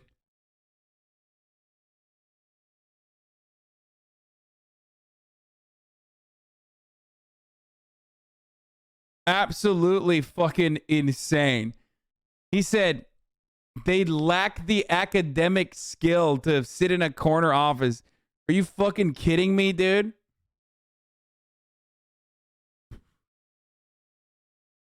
Also, is the ugliest shirt I've ever seen in my entire life.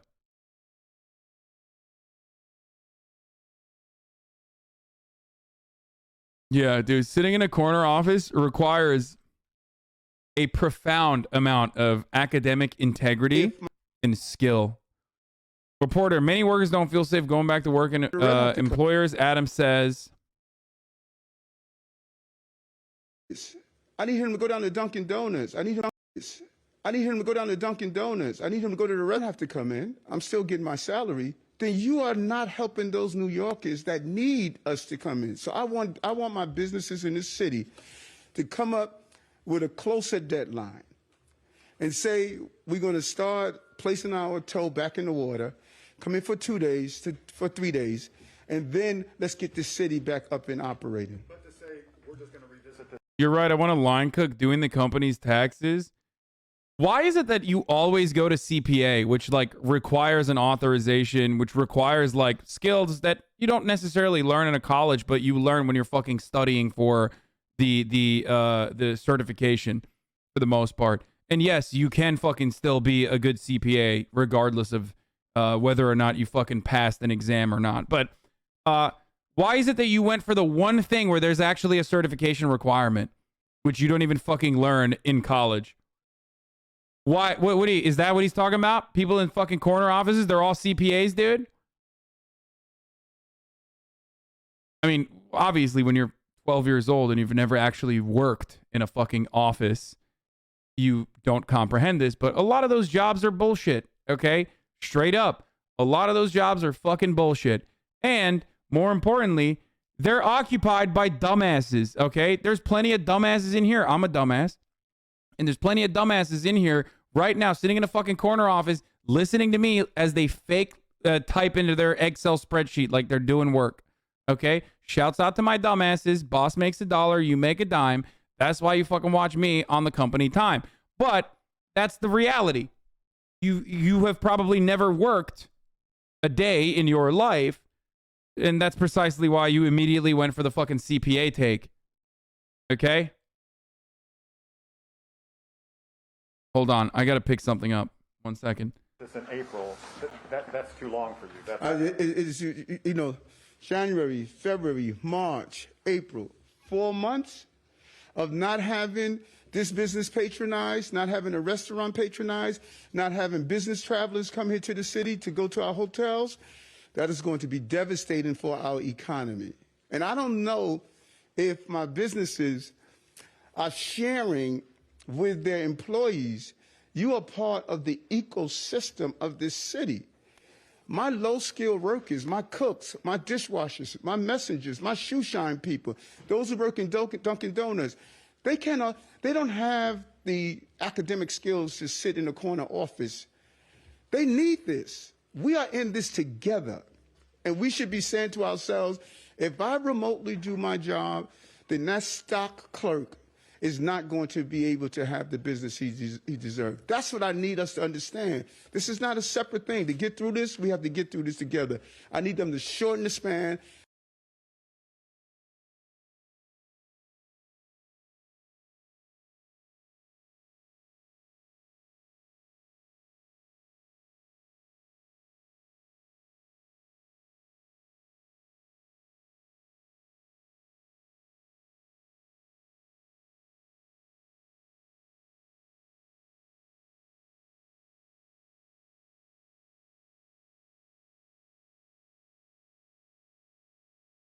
Yo, I thought these guys were essential. What happened? I thought we were fucking busting out the pots and pans over these essential delivery drivers and stuff like that. All of a sudden, they're just like, yo, sacrifice yourself. You're low skilled. You're going to fucking die. No hazard pay for you. Remember, low skilled. You lack the academic fortitude, okay, to be able to have a corner office job, my friend, okay? Get back to fucking work. Chop, chop. Keep delivering my fucking tendies. Straight up.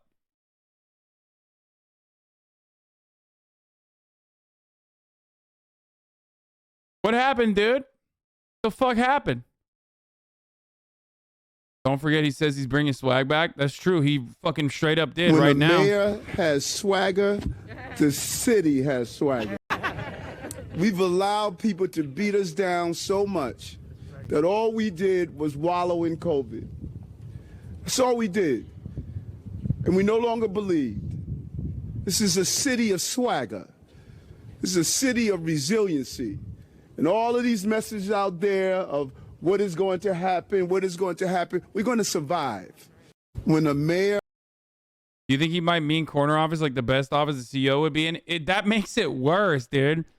The higher up the ladder you go in situations like that, the less technical your fucking job is. Okay? So, no, the CEO situation makes it even worse then. Because, like, there are certain jobs that you actually have to be trained for. Most people, though, no matter how fucking dumb they are, could absolutely, if they get the proper training for the job, be able to do that job itself. Okay?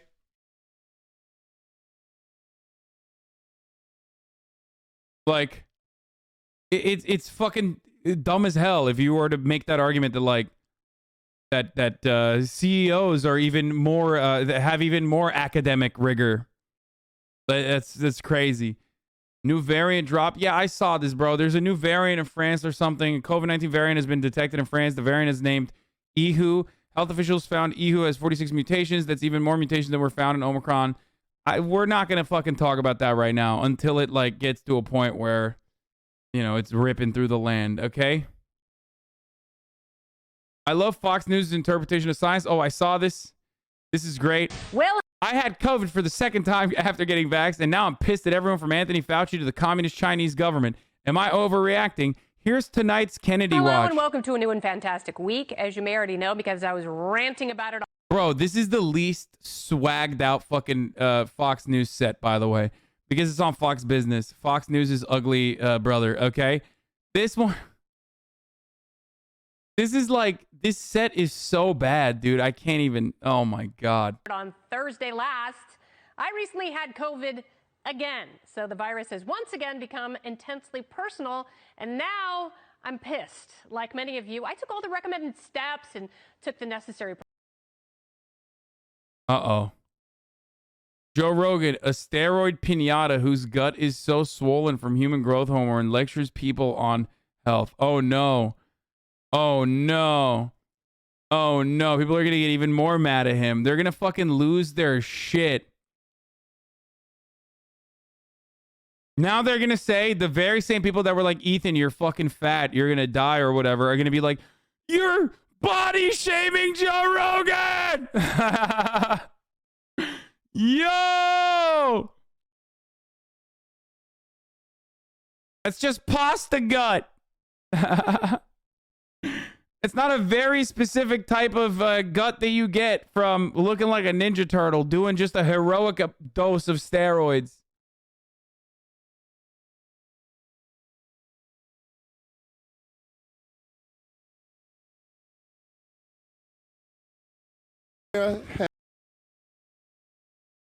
Let's watch the rest of But this. like a fool, I figured if I had been previously infected and vaccinated, well, I'd be safe. With a normal virus that naturally evolved, that might be the case. Yo, here's the deal, okay? If you got vaccinated and you got COVID twice and you survived, be thankful you got vaccinated. You want to know why? Because otherwise you would have been fucking owned, dumbass. There is no, like, there's no scientific basis for thinking like it would have been better if you were not vaccinated when you got COVID twice. Like, that's so stupid, okay? It's like, it doesn't make sense, dude. what the fuck is this? Like, you got vaccinated, you got a little boo-boo, okay, for like a day, and then you got COVID and you survived. What the fuck is the problem? Confirmation bias? Are you unironically stating here that there is actually a fucking world in which, like, getting vaccinated and then getting COVID is actually worse overall? Because you would have to straight up avoid all of the fucking data that shows that the overwhelming majority of hospitalizations and deaths, like, now I'm not talking 75%, I'm talking 90+% of all deaths from COVID are of unvaccinated people. There is no other data point you need to look at.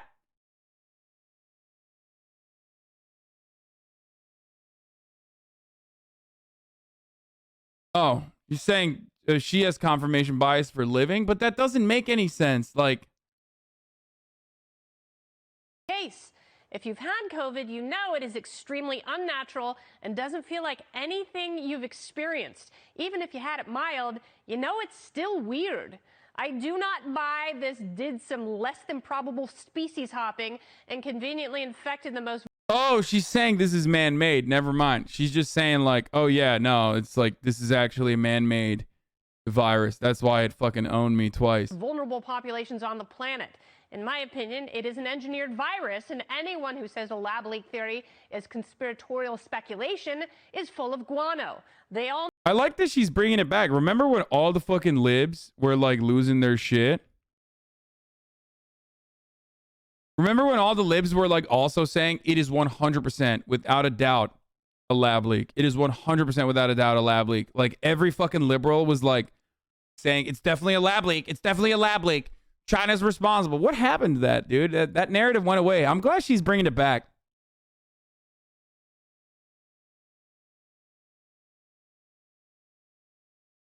all knew what could happen if an altered virus found its way into the world, and their worst dreams have been realized. This virus sucks. And you know what? The communist Chinese government sucks for covering up evidence, destroying samples, blocking access, and jailing whistleblowers who knew the sickly genie was clearly out of the bottle. Bro, she brought it back. She brought back like January 2020 memes, dude. I respect that. She went back 2 years in time. You gotta respect that, dude. That's cool. That's like, you know, people don't appreciate the classics. When you have a fucking fire meme, okay, and then you fired it off out of the gates, okay, you came out of the gates fucking swinging, and then like it didn't have staying power, because like, you know, it doesn't fucking matter. China could have literally killed every scientist, okay? China could have killed every scientist. We got owned on our own, brother, okay? Because like, we didn't do shit once we found out. It's not like China, trying to not cause mass hysteria or whatever, and then like openly apologizing about the doctor, or like trying to suppress the truth from coming out originally. Like all of that would have changed the reality. You know what I mean? Like there were not. You're just mad that they didn't like full blown fucking taper the shut in the beginning. That's what you're upset about. Except you didn't do shit for like a year and a half after we fucking knew. Like we knew. We looked at Italy and we're like, this is really bad. Like what's going on in Italy is really bad. And we were just like, nah, fuck it. We'll be fine. Motherfuckers were literally advocating, okay? Straight up saying that like COVID's gonna go away. Elon Musk said that COVID would be done by April, bro.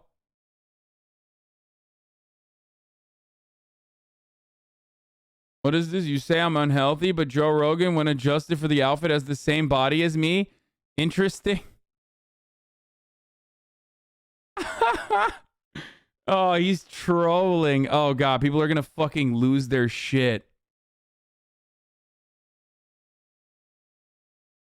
There's a lot of twerking in this video. We might not be able to watch this, dude. Health Alliance sucks. Anthony Fauci sucks. Francis Collins sucks. They all suck. And They all knew what would happen if a virus like this spread, and even the tests that are supposed to detect it, they suck, and they're almost impossible to access. My daughter tested negative at a clinic on a rapid test. The PCR was positive, but it took 10 days to come back. As a vaccinated person, I contracted COVID from another vaccinated person. So whoever is still chirping this godforsaken bug is being solely transmitted by the unvaccinated is also full of the hottest. Wait, what? No one is saying it's only the unvaccinated that are fucking spreading COVID. The fact that you can get COVID, okay, take it on the chin, and then do this dumbass broadcast a day later or however many days later is precisely the like pinnacle fucking modern medicine achievement of the fast fucking mRNA vaccines, okay?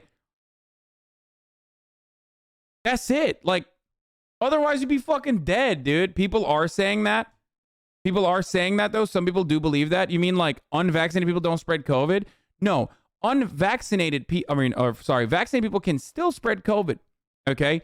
The likelihood that they get COVID and also spread COVID to as many people as possible is lower. The reason why it's lower is because the symptoms are diminished, okay?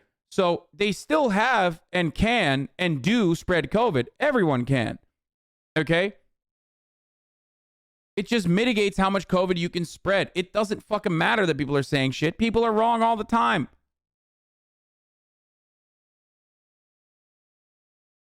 How much you spread COVID is greatly dependent on your viral load, as well as whether you're pre-symptomatic or you've already gotten COVID and you're in a recovery phase, all this other shit, okay?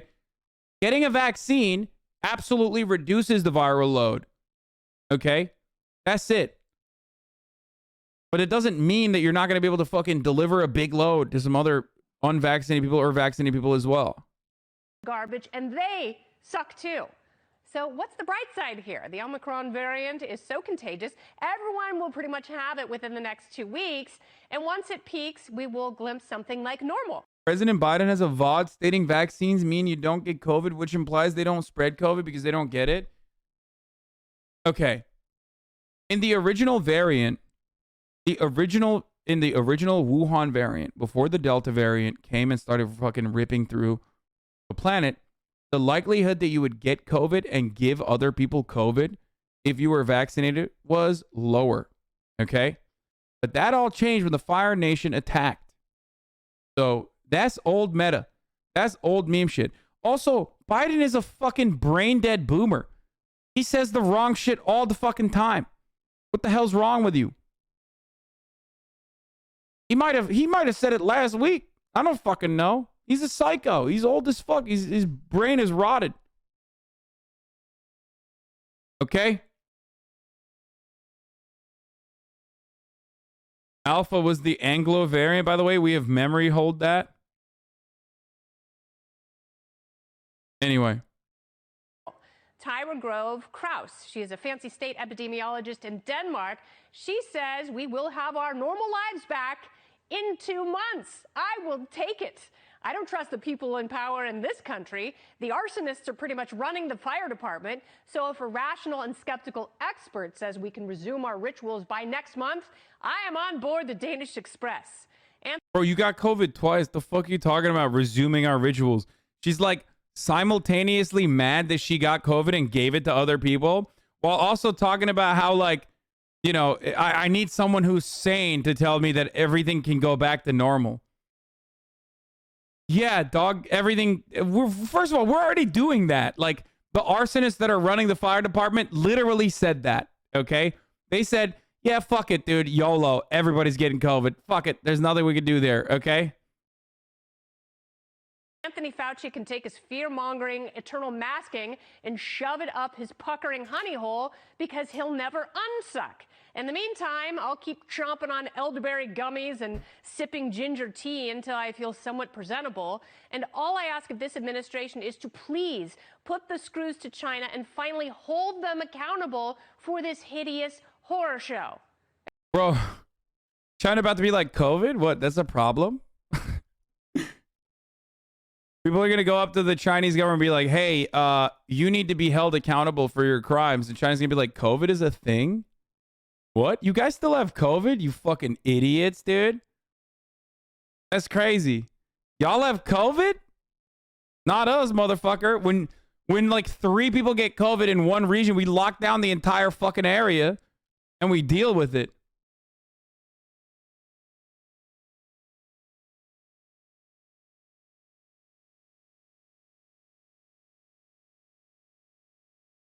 CDC with another stupid ass take. So the CDC isn't recommending taking a test on day 5 after testing positive and maintains you can leave isolation, but wear a mask and avoid restaurants/travel for the next 5 days. But if you happen to take a test on day 5 and you're positive, you should continue isolating.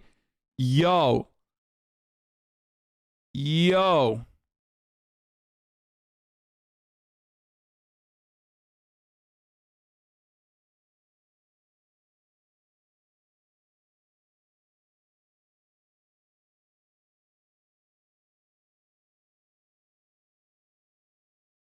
Unironically, China pilled on COVID. They shut down entire cities to save grandma, for sure. Bro, the CDC has fucking lost the plot, dude. Okay? They've just, this is banana. This is another mask moment, okay? This is another don't wear a mask, just kidding, actually definitely wear a mask, please, moment from the CDC. I don't give a fuck anymore. To be honest with you, I don't care, okay? The only prevention that the CDC I care about is the top of the hour ad break, okay? And the CDC tells you that in order to avoid the top of the hour ad break, all you need to do is subscribe. You can do that for $5. You can do that for free. You can do that by getting a gifted sub. But if you're not lucky enough to get a gifted sub, you know, because not everybody's got that kind of luck, then, you know, you got to make your own luck by subscribing for $5 or for free with a Twitch Prime. Okay, at least Twitch Prime is free. So here's the 1 minute ad break now. Please, bro, I'm so doomer pilled. I can't get any worse off than I already am. Please.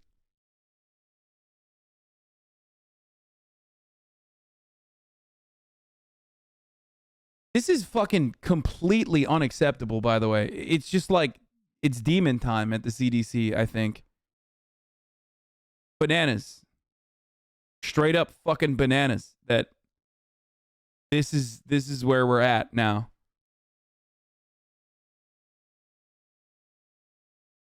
I'm a doctor and COVID is demolishing our workforce. This is obviously an excuse to make us work while still carrying COVID. Yeah, no, for sure. Virgil GC, thank you for the 5 gifted subs.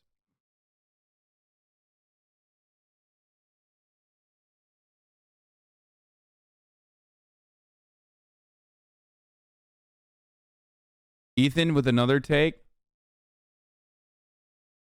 Joe Rogan on Joe Rogan. Everybody should be called on their bullshit because when we say ridiculous shit, someone's supposed to go, bitch, what?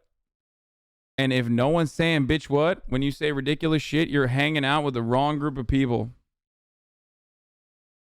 I mean, they're going to say, Joe Rogan fans are going to say, we are the ones that are saying bitch, what to the mainstream narrative, though.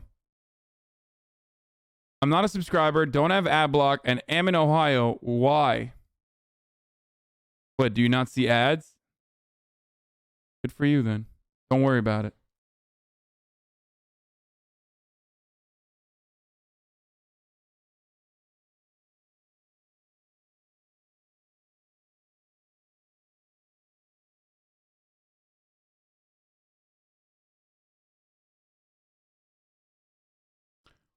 There be pros and cons decision done on public health. The people in China in super lockdowns are suffering massively in a different way.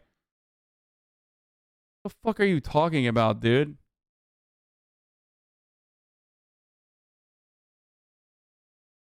No. Do you want to do a pros and cons with fucking anti-vaxxers, dude? Are you insane? I am unironically 100%, absolutely without a shred of a doubt, in support of the people, the Chinese government's response to COVID. Not only that, but also, how are they suffering, dude? They're getting vegetables sent to their houses. That's how they're suffering.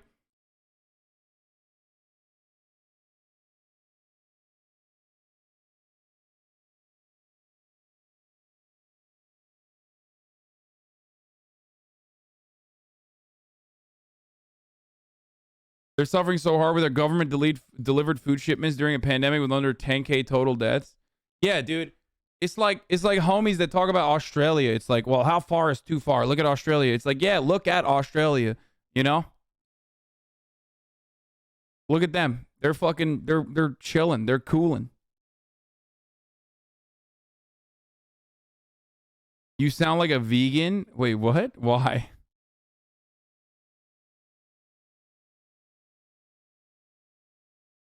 Nobody should be. Yeah. The Chatter is actually 12 years old. He was just upset that China is sending fresh vegetables to people that they're under lockdown. He's like, I don't want to. No one should be forced to eat their veggies. I'm 12. Interesting. I never would have thought Jerry would become this much of a force. Just thinking about the demographic of the shows gives me a gray hair. Okay, no. All right. We still haven't gotten to the fucking Capitol riot, but I kind of don't want to. Also, Ben Shabibo on AOC is interesting. Don't really care about the winter storm. Who gives a shit? Pediatric COVID hospitalizations are rising nationwide. We already talked about that. Mayor Eric Adams has said it's time to open it the fuck up. We already talked about that briefly. He's just straight up like, what's up, dude? He's just straight up going off. He's just straight up going off on the, low skilled workers you should work. But right here is Ben Shabibo. AOC's hypocrisy on full display in Florida.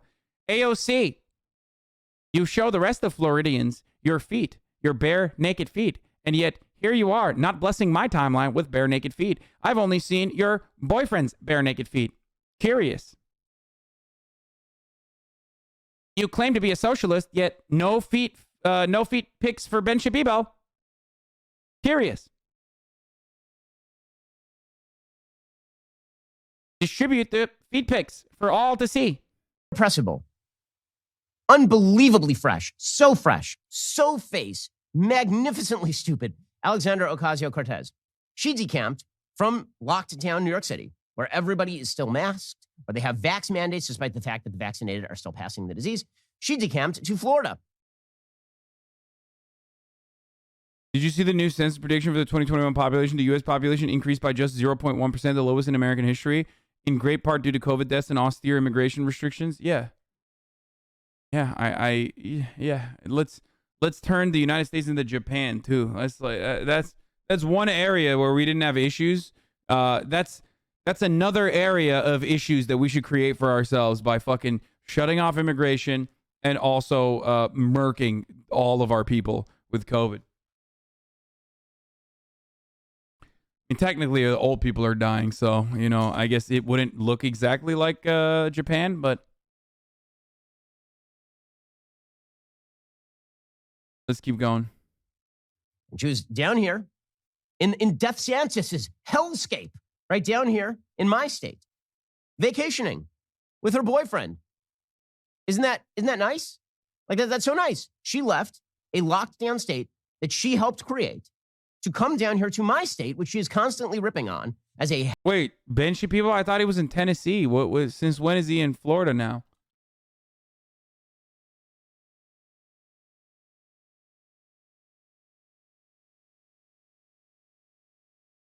No! No! Are you fucking kidding me? What? Or what is Trump in here right now? Is he in the room with us? What the fuck? Is he watching? Why would he do that? That's so fucking sad, dude. That makes me so upset.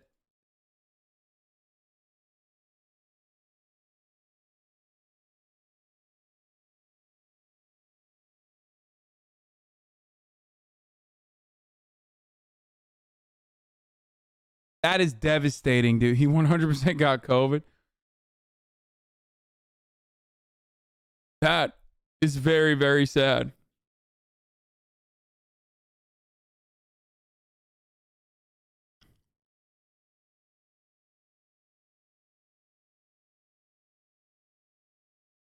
Anyway, let's keep going. Hellscape, Death Santis, burning, flaming Dante Seventh Circle, carnage-ridden landscape of horror. She decamped down here so that she could vacation in the sun. I don't understand. Like, are you not allowed to travel in the minds of conservatives? Conservatives are like, I love being a libertarian. which also means that you should not be able to travel to red states. Does he not know that there's like Democrats living in Florida right now? Not to scare Ben too much, but there's also like millions of Democrats that live in Florida. As a matter of fact, like, you know, Democrats almost won. So also, it's not like, even if that was the case, it's not like AOC went to fucking Gainesville or Tallahassee. She went to fucking Miami, didn't she? Also, New York City on lockdown, legitimately? No, New York City's not on fucking lockdown. The mayor literally just said we need to open it up even further.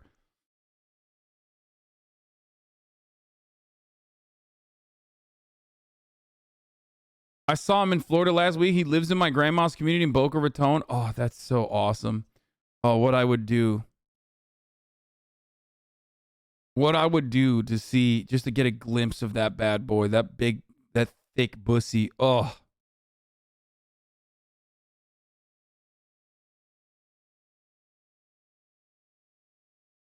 No! Trump canceled January 6th press conference, says he'll discuss what he was going to say at the Arizona rally instead. Okay. Because she's a terrible person. Because she decamped here. And then when people pointed out, hey, AOC, it's weird because you're vacationing in the state that you keep talking about as being the worst, right? Ron DeSantis is going to get everybody killed and he doesn't care if people die. And yet here you are enjoying the sun and the fun with your boyfriend. She tweeted out in response, if Republicans are mad, they can't date me. They can just say that instead of projecting that. Dude, how hard do you think Ben Shapiro was when covering this story? Like, he was probably so hard it should be illegal, right? I'm talking diamond. Just bricked up, you know? Look at him doing the voice, too. They can just say that instead of projecting their sexual frustrations onto my boyfriend's feet. You creepy weirdos. So her response to, you are a flaming, ridiculous hypocrite for moving from... Bro, homie literally said, you're a hypocrite for going to the state of Florida. Okay? I don't know what else to say. Like, if you are a progressive person, like, you're literally not allowed to travel to the state of Florida is not what I thought we were going to get to in the quote unquote discourse, but we are literally there, okay?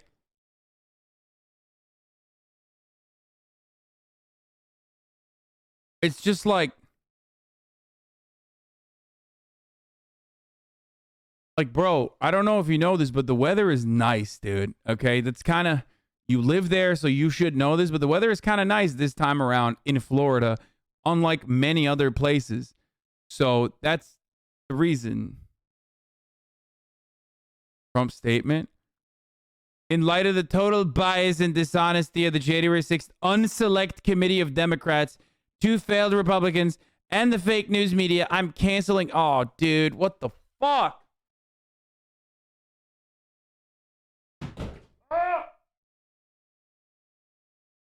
This is the worst fucking thing that dumbass commission could have ever done, okay? That committee. This actually upsets me, okay? Fuck the Democratic Party, dude. They're cucking our content. Straight up cucking our fucking content, dude. Are you serious, dude? Oh, no. Like, we gotta fucking make sure that, like, every cop gets $100,000 for the fucking trauma that they endured when they were opening the doors for every fucking hog running into the Capitol, dude. Oh, no. Oh, no. Like that's what the committee's doing. Is just like, oh, no, we need to investigate how scared and sad the 80 police officers that quit. This is fucked up, dude. Life is horrible, okay? It's just an endless sequence of L after L. At least we got a little bit of content here, okay? At least we got a little bit of fucking content here, and the Democrats have to cuck that too. Also, Trump, shame on you. You're a fucking coward for getting cucked by the Dems, okay? What a bitch. I was watching this video of yours with Ben Shapiro the other day. I love this bit. It is a bunch of rich liberals who are getting together to feat themselves for their rich liberalism. I think you literally missed the point. Out of all the gross events that, yeah, feet themselves. He's into feet. We know that already. AOC. From your lockdown state down here to vacation, while constantly mewling that Republicans are killing everyone. And yet you're here, I noticed. You don't seem that afraid, I noticed. It seems like in your personal life, when you're not parking your Tesla illegally at the Whole Foods, you're decamping to... Oh my God, he's still talking about the fucking Tesla. The Tesla parking scandal, dude.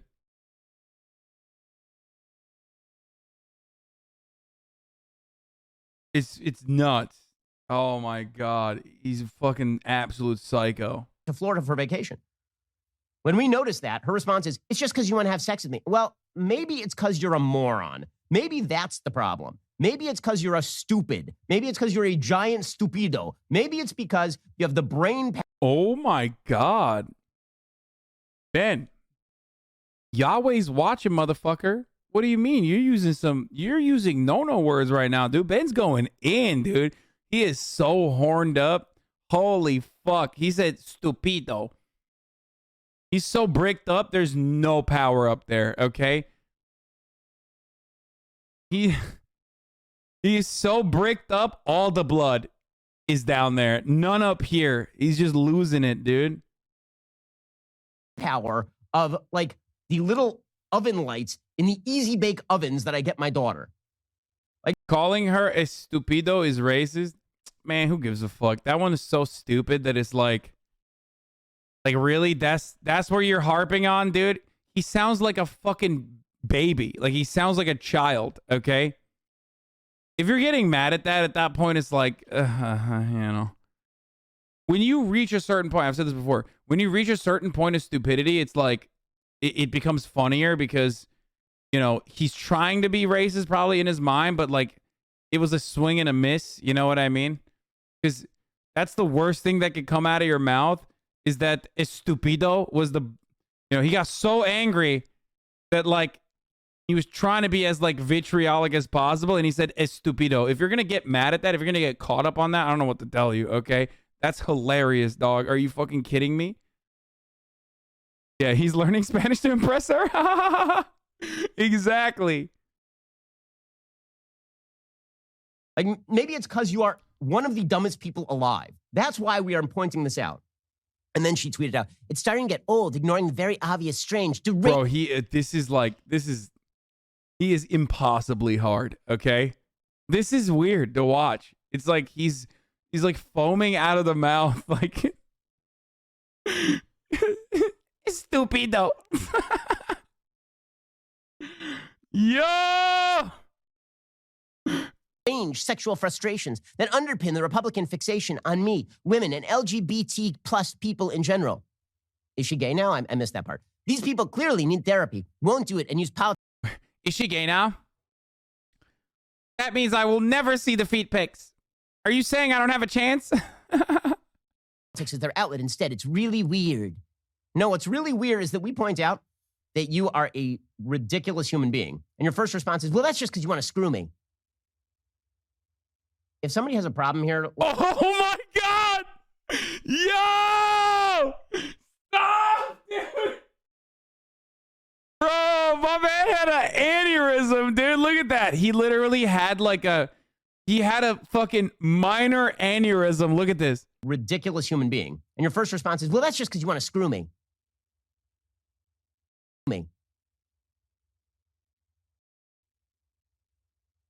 If somebody has a...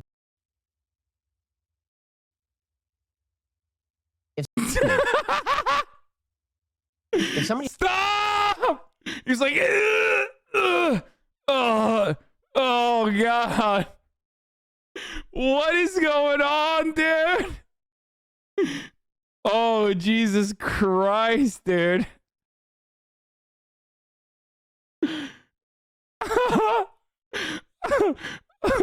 Oh no, dude. What the fuck? Yeah, that's his O face. Oh no. Somebody has a problem here, lady. I have a feeling it's you. By the way, she was having lots of fun over the week, right? I'm not a stalker, by the way. She was having lots of fun, though. Especially weird that you and your boyfriend, and I could do better than him. I could be better than him. We're having fun drinking coffee at the coffee shop. Really fucked up. Camped here. She was apparently she was called up on stage at a drag queen bar, at a drag bar in Florida. You know, unmasked with a bunch of people in close proximity with one another. You know, living afraid as we're supposed to, taking all precautions as necessary. Bro, this is like, I mean, this is stalking. It's awesome. Also, this is exactly what I was talking about. Okay? This is exactly what I was talking about. Which is that, like, nobody gives a shit. So why are you freaking the fuck over the lockdown? Okay? No one. If you're outdoors, even if you are in close proximity with others, nobody wears a mask. Okay? No one. You're also in fucking Florida where no one ever wears a mask. No one gives a shit. Okay? And even in New York, if she was in a similar situation, she would not be wearing a mask because she's outdoors, or the cheat code, probably drinking a beverage, okay? Because that's the cheat code. It's like, everybody knows COVID doesn't spread when you magically start drinking at your table. Or at a bar in general. I've never been inside of a bar where people are still fucking wearing masks inside the bar. That's not a thing.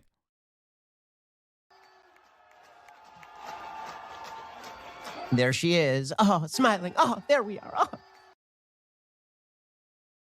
Okay.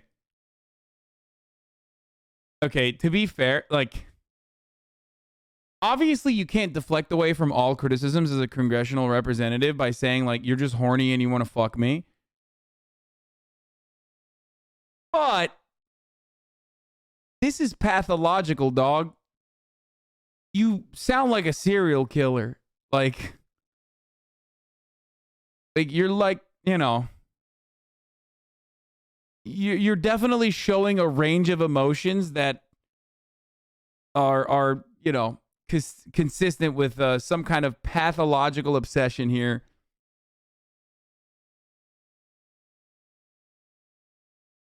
Holy fuck, dude. Oh, that's what he did. Oh. There she is. Oh, smiling. Oh, smiling. Oh, there we are. Oh, oh, smiling. Oh, there we are. Oh, smiling. Oh, there we are. Oh. Oh. Yo! Oh my God, dude. Do not come. Ben Shapiro, do not come. Ben Shapiro said, hypothetically, I'm going to come. Oh, Jesus Christ, dude.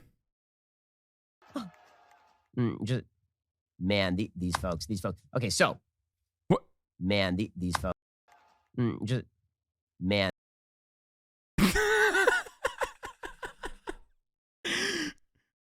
This is a man that never is at a loss for words, okay? He can't shut the fuck up, as a matter of fact. But this is the one video where he's just like, he's just grunting. He's doing the O face. He had an aneurysm earlier on the broadcast. Like, this is, woo, he's down bad, bro. And these folks.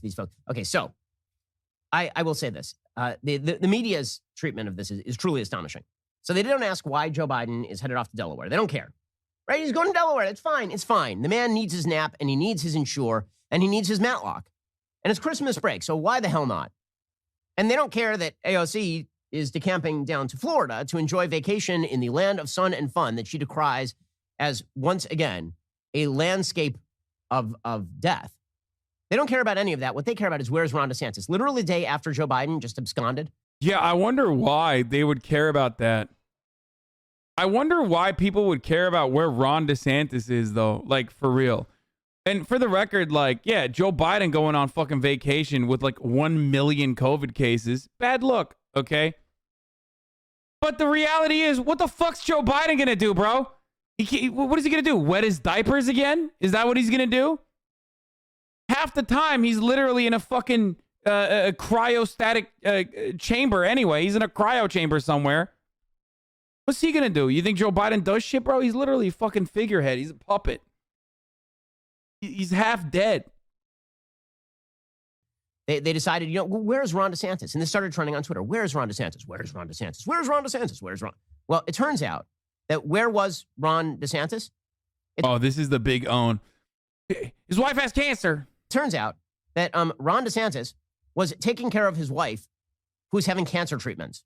So wait, why didn't he just say that? Like, why did he just like hide that? And also, how bad was the cancer that he straight up took his fucking cancer-ridden wife? His wife is just like fucking dying of cancer, right? I mean, come on. Sympathy, guys. Literally at a concert, maskless. Like, so it can't be that bad, bro. If they went out to a fucking concert where she's maskless at the concert and fucking talking with cancer, like if AOC was maskless running around at the drag race bar or whatever while she also had cancer, like that'd be a little ridiculous. You know what I mean? It'd be like, what the fuck are you doing?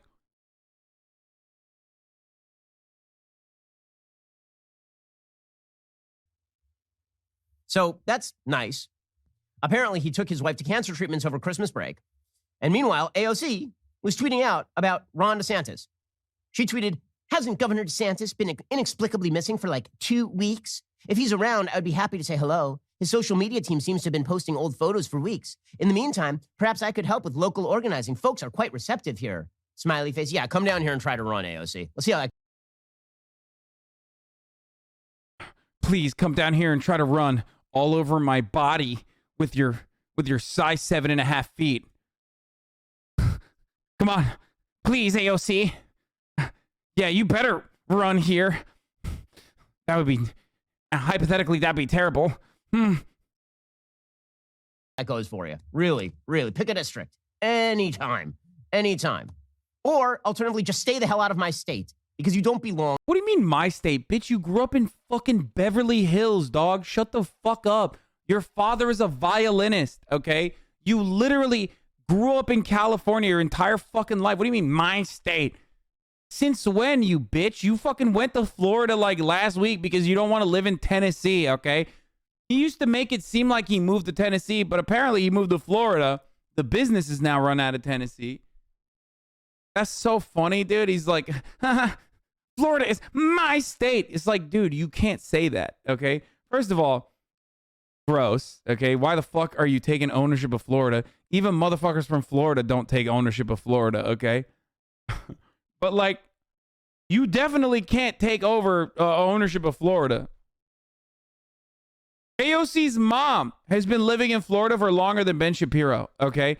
Technically, AOC has more of a connection with the state of Florida by way of his mother living there than Ben Shapiro does. Shut the fuck up. Here. Seriously, go away. I have more of a connection with the state of Florida, which I, of course, will deny always, than Ben Shapiro does. I've lived in the state of Florida for longer than Ben Shapiro has thus far. Okay, you understand that? First place I landed in the United States of America, Florida. Just go away. It's a free country. You're allowed to be here. I'm not saying we should legally bar you from entering the state. I am saying that if you are going to crap all over the state where I live and then come here for vacation and then rip on the governor who has done all the things that you did not want to do, you should maybe just stay home. Bro, Ron DeSantis is not responsible for the fucking weather, okay? Like, unless he has a weather machine or some shit. People don't go to Florida because, like, Ron DeSantis' policies are sick. They go to Florida because the weather is nice, okay? Kind of the whole thing. You can't, like, take ownership over the fucking nice weather, which is the reason why people are going there, and say, it's because Ron DeSantis is, kept the state open. Maybe you should just go home, you jackass. Maybe that. But honestly, this is how I'm feeling about all of this stuff lately. The reason I'm feeling this is because there are newfound discoveries happening each and every day. Why does he think the only reason people go to Florida is the government, Lamau? Yeah, that's so stupid. I've literally never went to a state because of the governor, dude. Like, I've never been like, oh, man. Can't wait to go to New York, dude.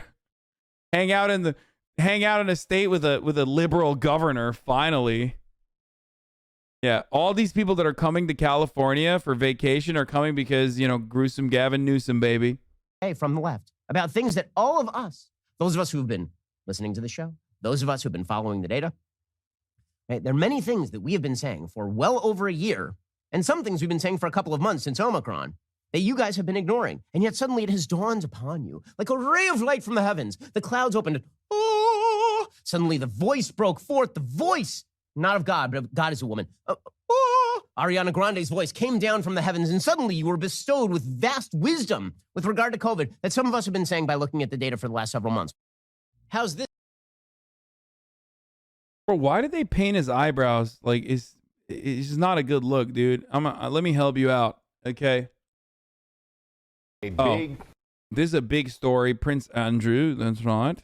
Prince Andrew to face court hearing in sexual misconduct case. Things are not looking too great for Prince Andrew. And then after that, we're going to be looking at the January 6th and talking about the 40 arrested Turks. All right, let's continue. Court day for Prince Andrew, facing sex assault allegations from a woman who says she was trafficked by Jeffrey Epstein and Ghislaine Maxwell. Now, a newly unsealed settlement agreement is shedding new light on that claim as the royal family faces growing pressure over the prince. James Longman is at Buckingham Palace. Good morning, James. Yeah, good morning, Michael. D-Day for Prince Andrew. That's how one newspaper is describing it here. Virginia Roberts Giuffre says that Prince Andrew had sex with her on multiple occasions after being trafficked by Jeffrey Epstein. Prince Andrew says that never happened. The hearing today will decide whether this case can even... Dude, he's British, bro. Can't they just simply claim, this is the culture. This is, it's like Prince Andrew has every right as a royal to be able to do pedophilia. It's the culture of the royals. A wee bit of nonsense is totally acceptable. And as a matter of fact, this is this is how royals have been able to continue saving the royal bloodline. A wee bit of nonsense. What's next? Are we going to put a ban on jellied eels? I mean, this is our British culture that you're attacking. even go forward. This morning, secret court documents revealed in the long-standing civil case between Prince Andrew and his accuser, Virginia Roberts Giuffre. Andrew's legal team have unsealed the 2009 settlement Giuffre reached with sex predator Jeffrey Epstein. It shows she received $500,000 and that she would not involve parties associated with Epstein, including, quote, royalty, a term referenced in the original lawsuit. Now 38, Giuffre claims she was trafficked for sex by Jeffrey Epstein and accuses Prince Andrew of having sex with her on several occasions and in multiple locations, including New York, starting when she was 17. These are claims he's denied many times. I've said consistent. You know that, like, first he's going to say, no, I'm not doing it. And then he's going to be like, well, she was 17, which is technically legal. That's right. It's legal and warranted, as a matter of fact, in my country. All right? I was simply mistaken about the way that the nonary laws in an uncivilized country like the United States of America. You've seen this infamous video? Bro, not only have I seen the original, I did a video on this. I've watched the JCS react of this. I've seen this video more times than you can imagine, okay? This video also happens to live permanently in my brain. I am physically incapable of sweating. Yes, I cannot perspire as a consequence of being a part of the Queen's Royal Navy in the Falkland Wars. My PTSD-induced lack of sweating proves that I could have not been doing nonsense. That or who could forget him being like, oh, well, I wasn't wearing my pedophilia outfit on that day. Of course, this proves once again that I was not doing nonsense. And frequently that we never had any sort of sexual contact. Attorneys for the Duke of York argue those documents should prevent him from being sued and exclude him from further litigation. It's not the only argument the Duke's legal team is using to try and get the case dismissed. They say Giuffre lives in Australia and not the US, where the suit was filed, and they've requested a delay in the evidence Giuffre's... Wait, what does that have to do with anything? For what? If you get sex trafficked as a minor, if you ever move, GG's, boys. Yeah. It's a little trick that nobody knows about, okay? It's a little secret trick. Yeah, they got it, dude. Attorney has tried to present. In an interview with the BBC, the Duke of York admitted to having known Epstein through his longtime friend, now convicted sex offender, Ghislaine Maxwell, who he met in 1999. I'd known her since she was at university in the UK. And it would be, to some extent, a stretch to say that dude, it'd be so cool if they could put one fucking royal in prison. Like, come on, dude. Just give us this. Come on. He's like a shitty one. No one cares. Even the queen. The queen's dead anyway. Like, come on. Just give us one fucking royal. It's not like they're going to execute him. You know what I mean? Like, that's what they would have done in the old days. Just fucking chop, chop, you know? They're not even doing that. Just put him in prison. Just a little bit, okay? Just a little crumb of royalty in prison is fire. It's just dope.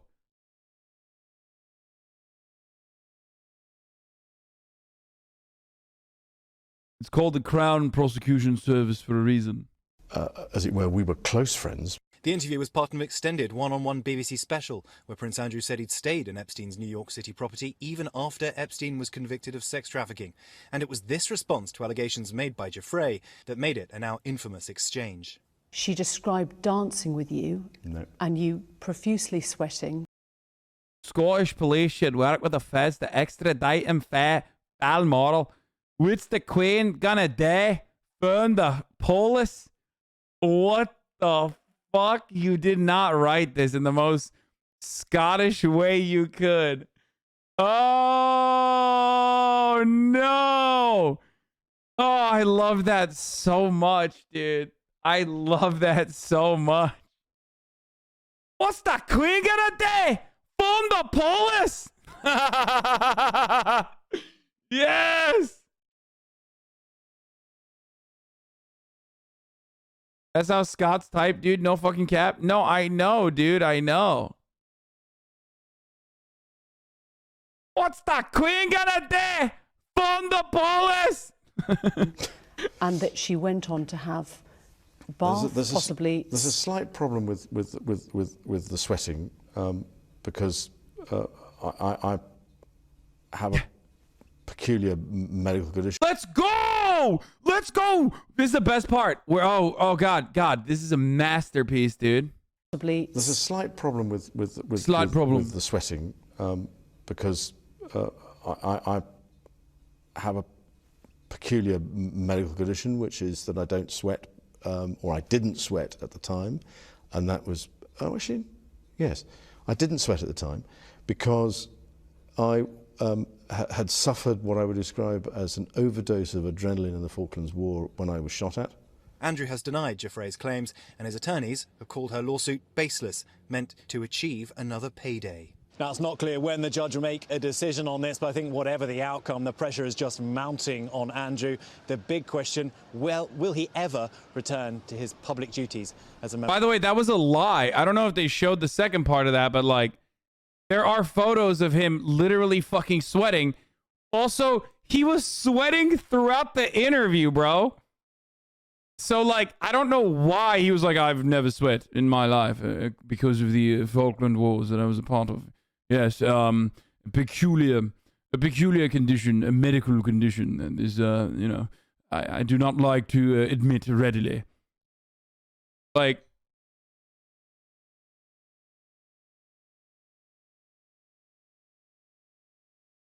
oh, sorry. He said at the time he couldn't sweat. Sorry.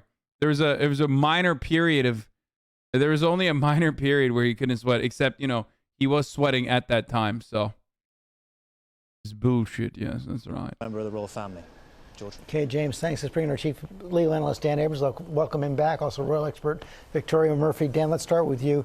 Any serious chance that he can dismiss this case? Some of these arguments are not frivolous arguments being made by Prince Andrew. It's probably a long shot that he'll be able to get it dismissed at this point. But this fundamental argument as to whether he should be covered by the settlement agreement is actually a really interesting argument, because in her lawsuit, she had said that these were the people who abused her, including, quote, royalty. Then in the settlement agreement, it was supposed to apply to all potential defendants. And Prince Andrew's team is saying, well, wait a second. She referred to royalty, clearly referring to Prince Andrew there, and that was supposed to be a settlement for all potential defendants. That should cover him. It's a bit of a stretch because he isn't specifically mentioned in this. There's no reference to Prince Andrew. So it's not going to be an easy argument to win, but there are real legal issues to resolve. It's also a little tricky because if the argument is, wait, I'm the royalty in that case, then he's kind of implicated in the whole case, maybe not legally, but publicly. Well, that's exactly right. I mean, but remember, the legal is very different from the public. His position would be, I'm not conceding that any of this is true. What he's saying is, as a legal matter, if you are arguing that I am responsible here, I am responding by saying, I'll accept that for the purposes of the legal argument and tell you then, therefore, I am covered by the settlement agreement. It hurts him in the court of public opinion. It doesn't really hurt him in the court of law, because lawyers do this all the time, where they say, look, we're not conceding it, but even if it were true, here's our legal argument. And Victoria, when it comes to the court of public opinion, how much would dismissal even help Prince Andrew at this point? Well, I think that's very interesting, George. And yes, you have all these legal maneuverings going on, but of course, in the background, you have the court of public opinion. And I love royal experts, by the way. Just an expertise in the royal family. Don't forget that it was public opinion and that negative reaction to his BBC TV interview in 2019 about Epstein that ultimately led to him stepping back from his royal role. And that was way before Virginia Giuffre had even filed this particular civil case against him. If his lawyers are able to successfully get this case thrown out, then it will obviously be a legal win, and it will avoid the worst case scenario as far as his reputation goes, which is obviously him being found at fault. That's the worst thing that can happen for his reputation.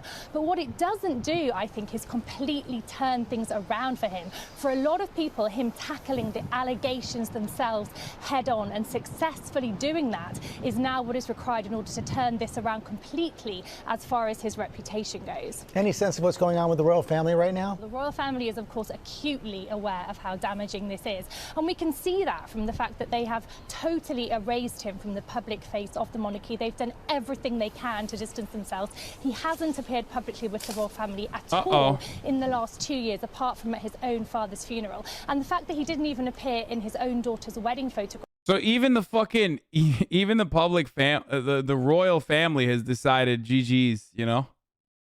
It's not looking too good for him right about now, is it?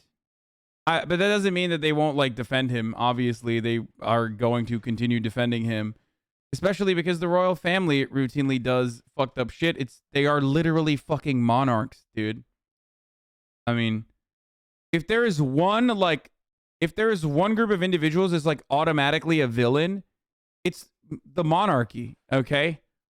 There's nothing else. It's their entire lineage, their entire bloodline, their entire history is riddled with colonialism, colonization, death, slavery, destruction. They're fucking awful. Their entire reputation is just they're the villains. If you look at history, okay? If you look at history and you interpret it from today's framework, today's understanding, yeah, the monarchs are the bad guys, right? Nobody's oh man, I can't believe they fucking cut the heads off the lords and monarchs and shit like that. It's just that's, we celebrate that as the tides changing and moving towards a democracy. But in the UK, people are no, they're the good guys still. That's extremely racist. What, against the race of British people? photographs that were released by the palace, I think tells us everything we need to know about how toxic they perceive his presence to be for them. However, there's only so much they can do because ultimately he is still the Queen's son, and this is very much for that reason still going to continue. One of the chatter streamers in here a lot, Ellen from now on, actually Donowald the Queen. Wait, how? To play out as a royal story. And finally, Dan, what exactly is going to happen in court today? This is not going to be an argument about the facts. It's not going to be an argument about... Who said that? Wait, how? Who the fuck said that? Wait, no, describe how. What the fuck?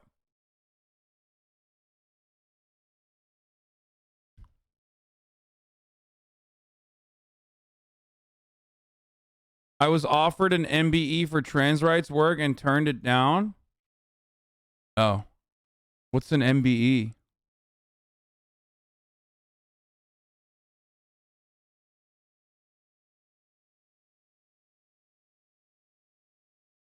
An honor from the Queen. Oh no! It was an honor! A knighthood! You turned down a knighthood from the Queen? Member of British Empire? No, that's what they fucking call it? They literally still say like, oh, now a member of the British Empire. That's fucking bananas, dude. Yo, that is so fucked up. Yo, that's like, that actually is like more fucked up than American shit. That's crazy.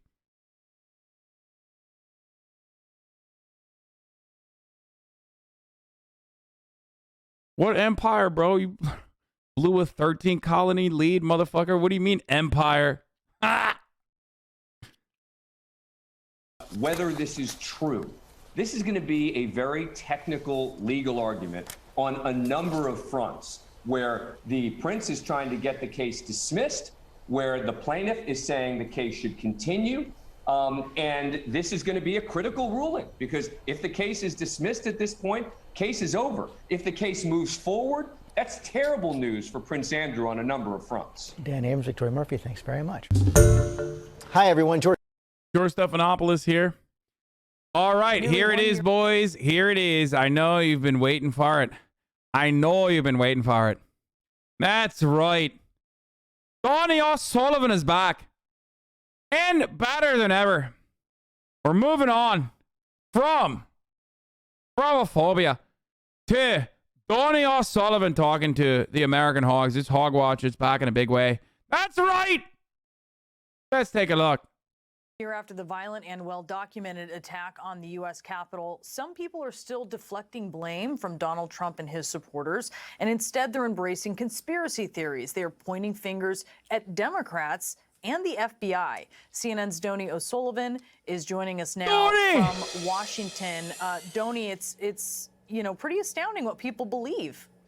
Yeah, Brianna, ever since the Capitol attack, there has been an effort, a campaign to alter, to warp Americans' understandings of what really happened here in Washington on that day. And in many ways, that disinformation campaign is working. Take a look. January 6th attack was not... Bro, that fucking disinformation campaign worked on people that were there, okay? It started on day one. These motherfuckers literally went there, they stormed the halls, and they still said Antifa did it. Okay, what are you going to do with those people? What are you going to do with a person who literally fucking stormed the halls of Capitol, the Capitol building, who then is like, it's Antifa, brother. It's like, bitch, you were there. Not the Republicans nor Trump. It was the Democrats were behind it all. They're the ones that caused it all. She's right. She's absolutely right. 100%. Brave queen. Say it. Say it, sister. Preach it. Okay? Love you. Do you really believe that? I know it. And there is no way that a Republican... Bro, you know what's funny about this? You know what this reminds me of, dude? This reminds me of whenever fucking, like, I used to back in the day bring people in to debate.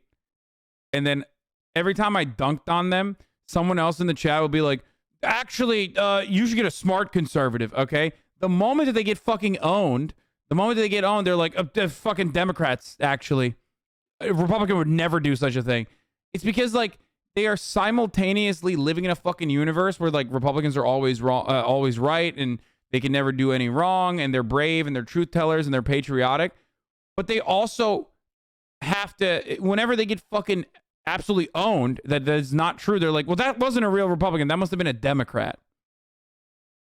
Okay? Would act that way, and there is no way that Trump had anything to do with what happened on January 6th. But what about all the Trump supporters that have been charged and indicted? Because it's all Democratic judges. Obese YouTube star Ethan Klein criticized Joe Rogan for his health choices.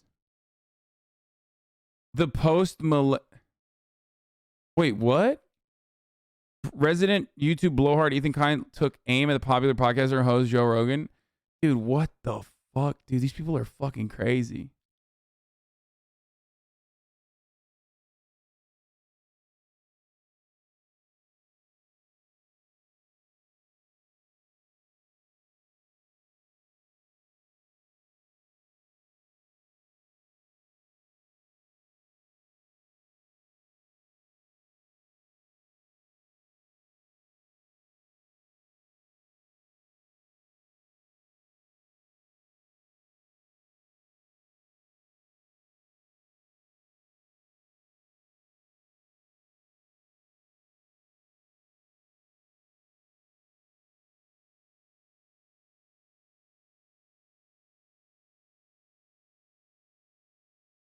Careful, Ethan. NGO will put you on a kill list. Can you post a bodybuilding pic alongside your arguments taken seriously?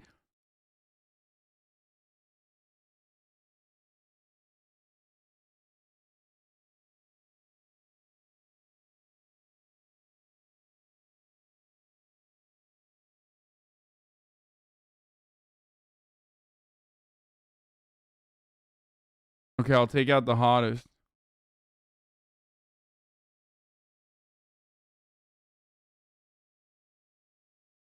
Isn't it interesting how critiquing Joe Rogan's health seems to be an inherently left-wing position to these people?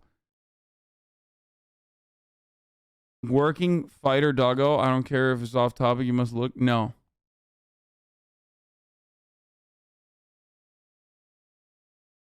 Can you post a picture of GigaChat saying get vaccinated to own the conservatives? I don't understand the tweet. Can you explain?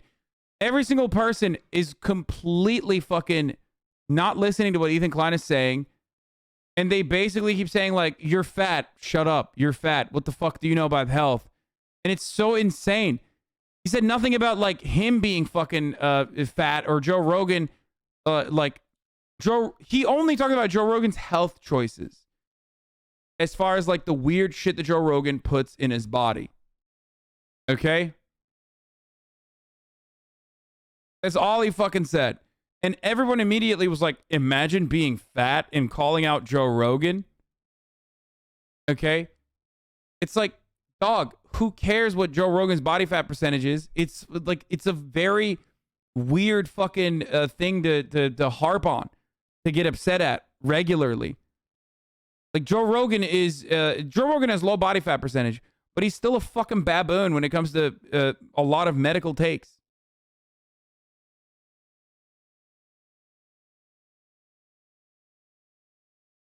So I feel like this tweet is, you know, explanatory, right? It just explains itself.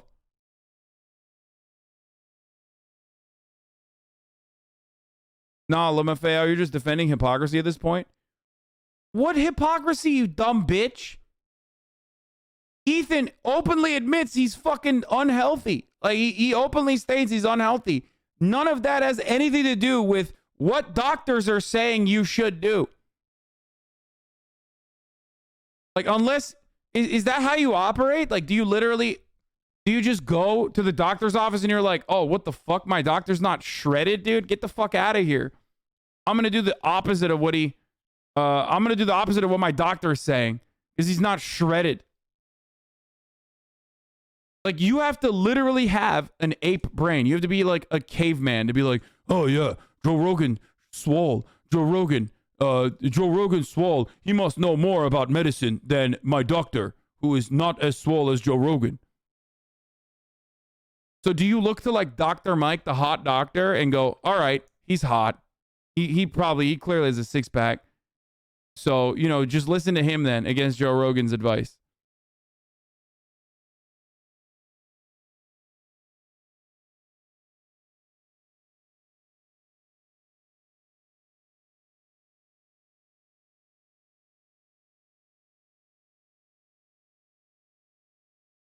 I only hire the twinkiest of medical professionals. He knows hard work. Nerd does not. Yes, hard abs mean hard work. Also, I'm hard. Yeah, it just seems like a lot of Joe Rogan fans are like infatuated with Joe Rogan's like six pack at the age of 54, which is a profound achievement. Don't get me wrong. Like, I'm not one of those people that says like, oh, you took steroids, so like it's the cheat code. Like, okay, motherfucker, you take steroids, see if you get a six pack. You won't. Like, that requires a lot of work. But that is a completely separate conversation. Also, six pack doesn't automatically qualify health. I don't know if you guys know this or not, but you probably don't. Dr. Mike had a good example of fat phobia that he covered in his video and how it harmed a patient. Okay, we're not going to do that right now. And people that were on the take from the Democrats. It's been a year since the attack on the U.S. Capitol. This is our capital! And because of disinformation, denial, and diversion, Americans don't have a shared history, a shared understanding of what happened here on that day. I think the whole reporting of it is a giant hoax. We are very peaceful people. So it was a total setup. To me, it was the FBI had set it up. I don't believe that they were Trump supporters that did that. You said the whole thing's a setup. You don't really believe that, do you? I do. I do. Because Trump won the election. They've proven it over and over again. I really don't think Trump had much to do other than people that were supporters for him. Some were involved, but I think they were enticed by the FBI and by undercover agents. When I spoke to Trump supporters here in Washington on January 6th, most were in denial about the results of the 2020 election. Do you accept Yeah, bro, he was there. That's pretty funny too. Like, he was there, he saw them. Like, that's the best part about like denying something that is so obviously undeniable, is that they filmed it. Like, they were there, everybody filmed it, they didn't think it was bad at the time. So now they're just like,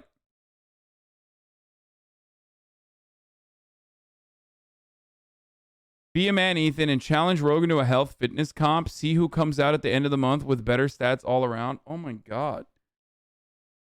Guys, this has nothing to do with like how sexy Joe Rogan looks, okay? You might think that Joe Rogan's Ninja Turtle looking body is the peak of physical fitness, okay? That's your thing. We're talking about vaccines, okay? Joe Rogan has zero fucking medical knowledge. Okay? Not only that, but he also doesn't even fucking... If you're looking for hypocrisy, Joe Rogan also doesn't necessarily listen to his own advice about staying away from, non-FDA approved shit. He literally shills supplements, okay?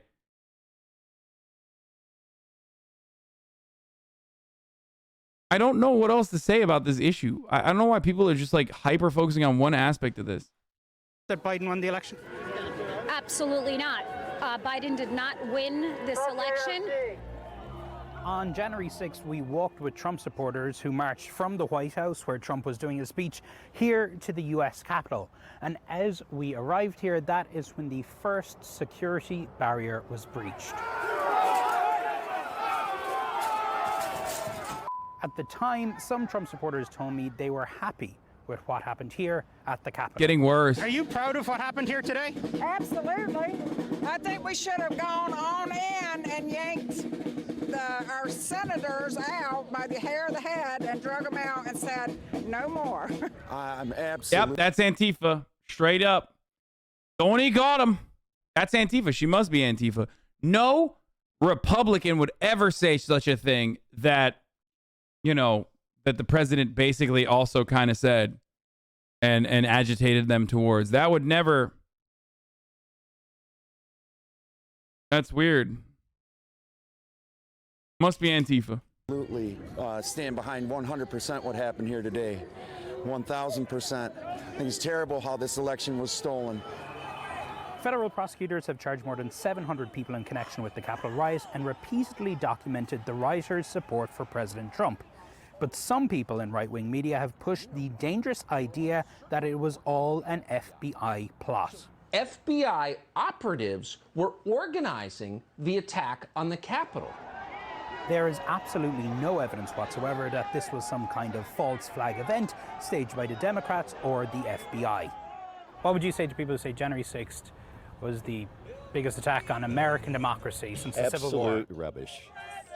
But amid all the denial and deflection, I mean, I personally agree that it's not the biggest attack on democracy since the Civil War, okay? I do as well. I agree with that. I do think it's rubbish. That's fucking bananas, dude. Calm the fuck down. Holy shit.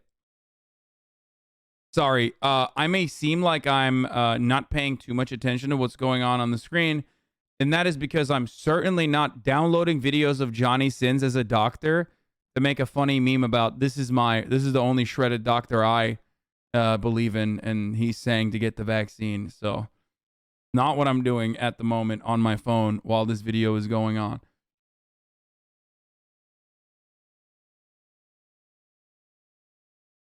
I met one Trump supporter who said it was important to be real about what happened on that day. What do you think of the Trump supporters that stormed the Capitol? Oh, my. You talk about misfound feelings. Seeing the folks from my side of the state that were there, and they're not. Me and Johnny are dick twins? Yeah, okay, bro. Okay, heifer wolf. Keep it in your pants, Mormon boy. Not the part of the campaign that we would like to have. Do you think some Trump supporters that say it's Antifa, it's Black Lives Matter, that they know that that's bullshit, but they just don't want to admit it's easier to blame someone else? Everyone. Remember, I know something about everyone in this chat, okay? Yeah. Like, all of you are going to see an ad break at the top of the hour right now, unless you are subscribed. Okay? That's right. 100% of you are going to see an ad, especially if you're living in NA, unless you're subscribed at the top of the hour. The 6-second ad break is incoming. Unless you get gifted a sub, or you subscribe on your own for $5, or you subscribe for free with a Twitch Prime. I'm starving right now. I need my dad to make some food. User useless. Thank you for the 5 get the subs. Is afraid to, take the blame. It's that simple. And, I think this failure to learn from or even acknowledge what happened on January 6th, along with what we're seeing now, this sort of campaign to get election deniers, to make them election officials, it really doesn't bode well for the upcoming midterms and for future elections in this country, Brianna.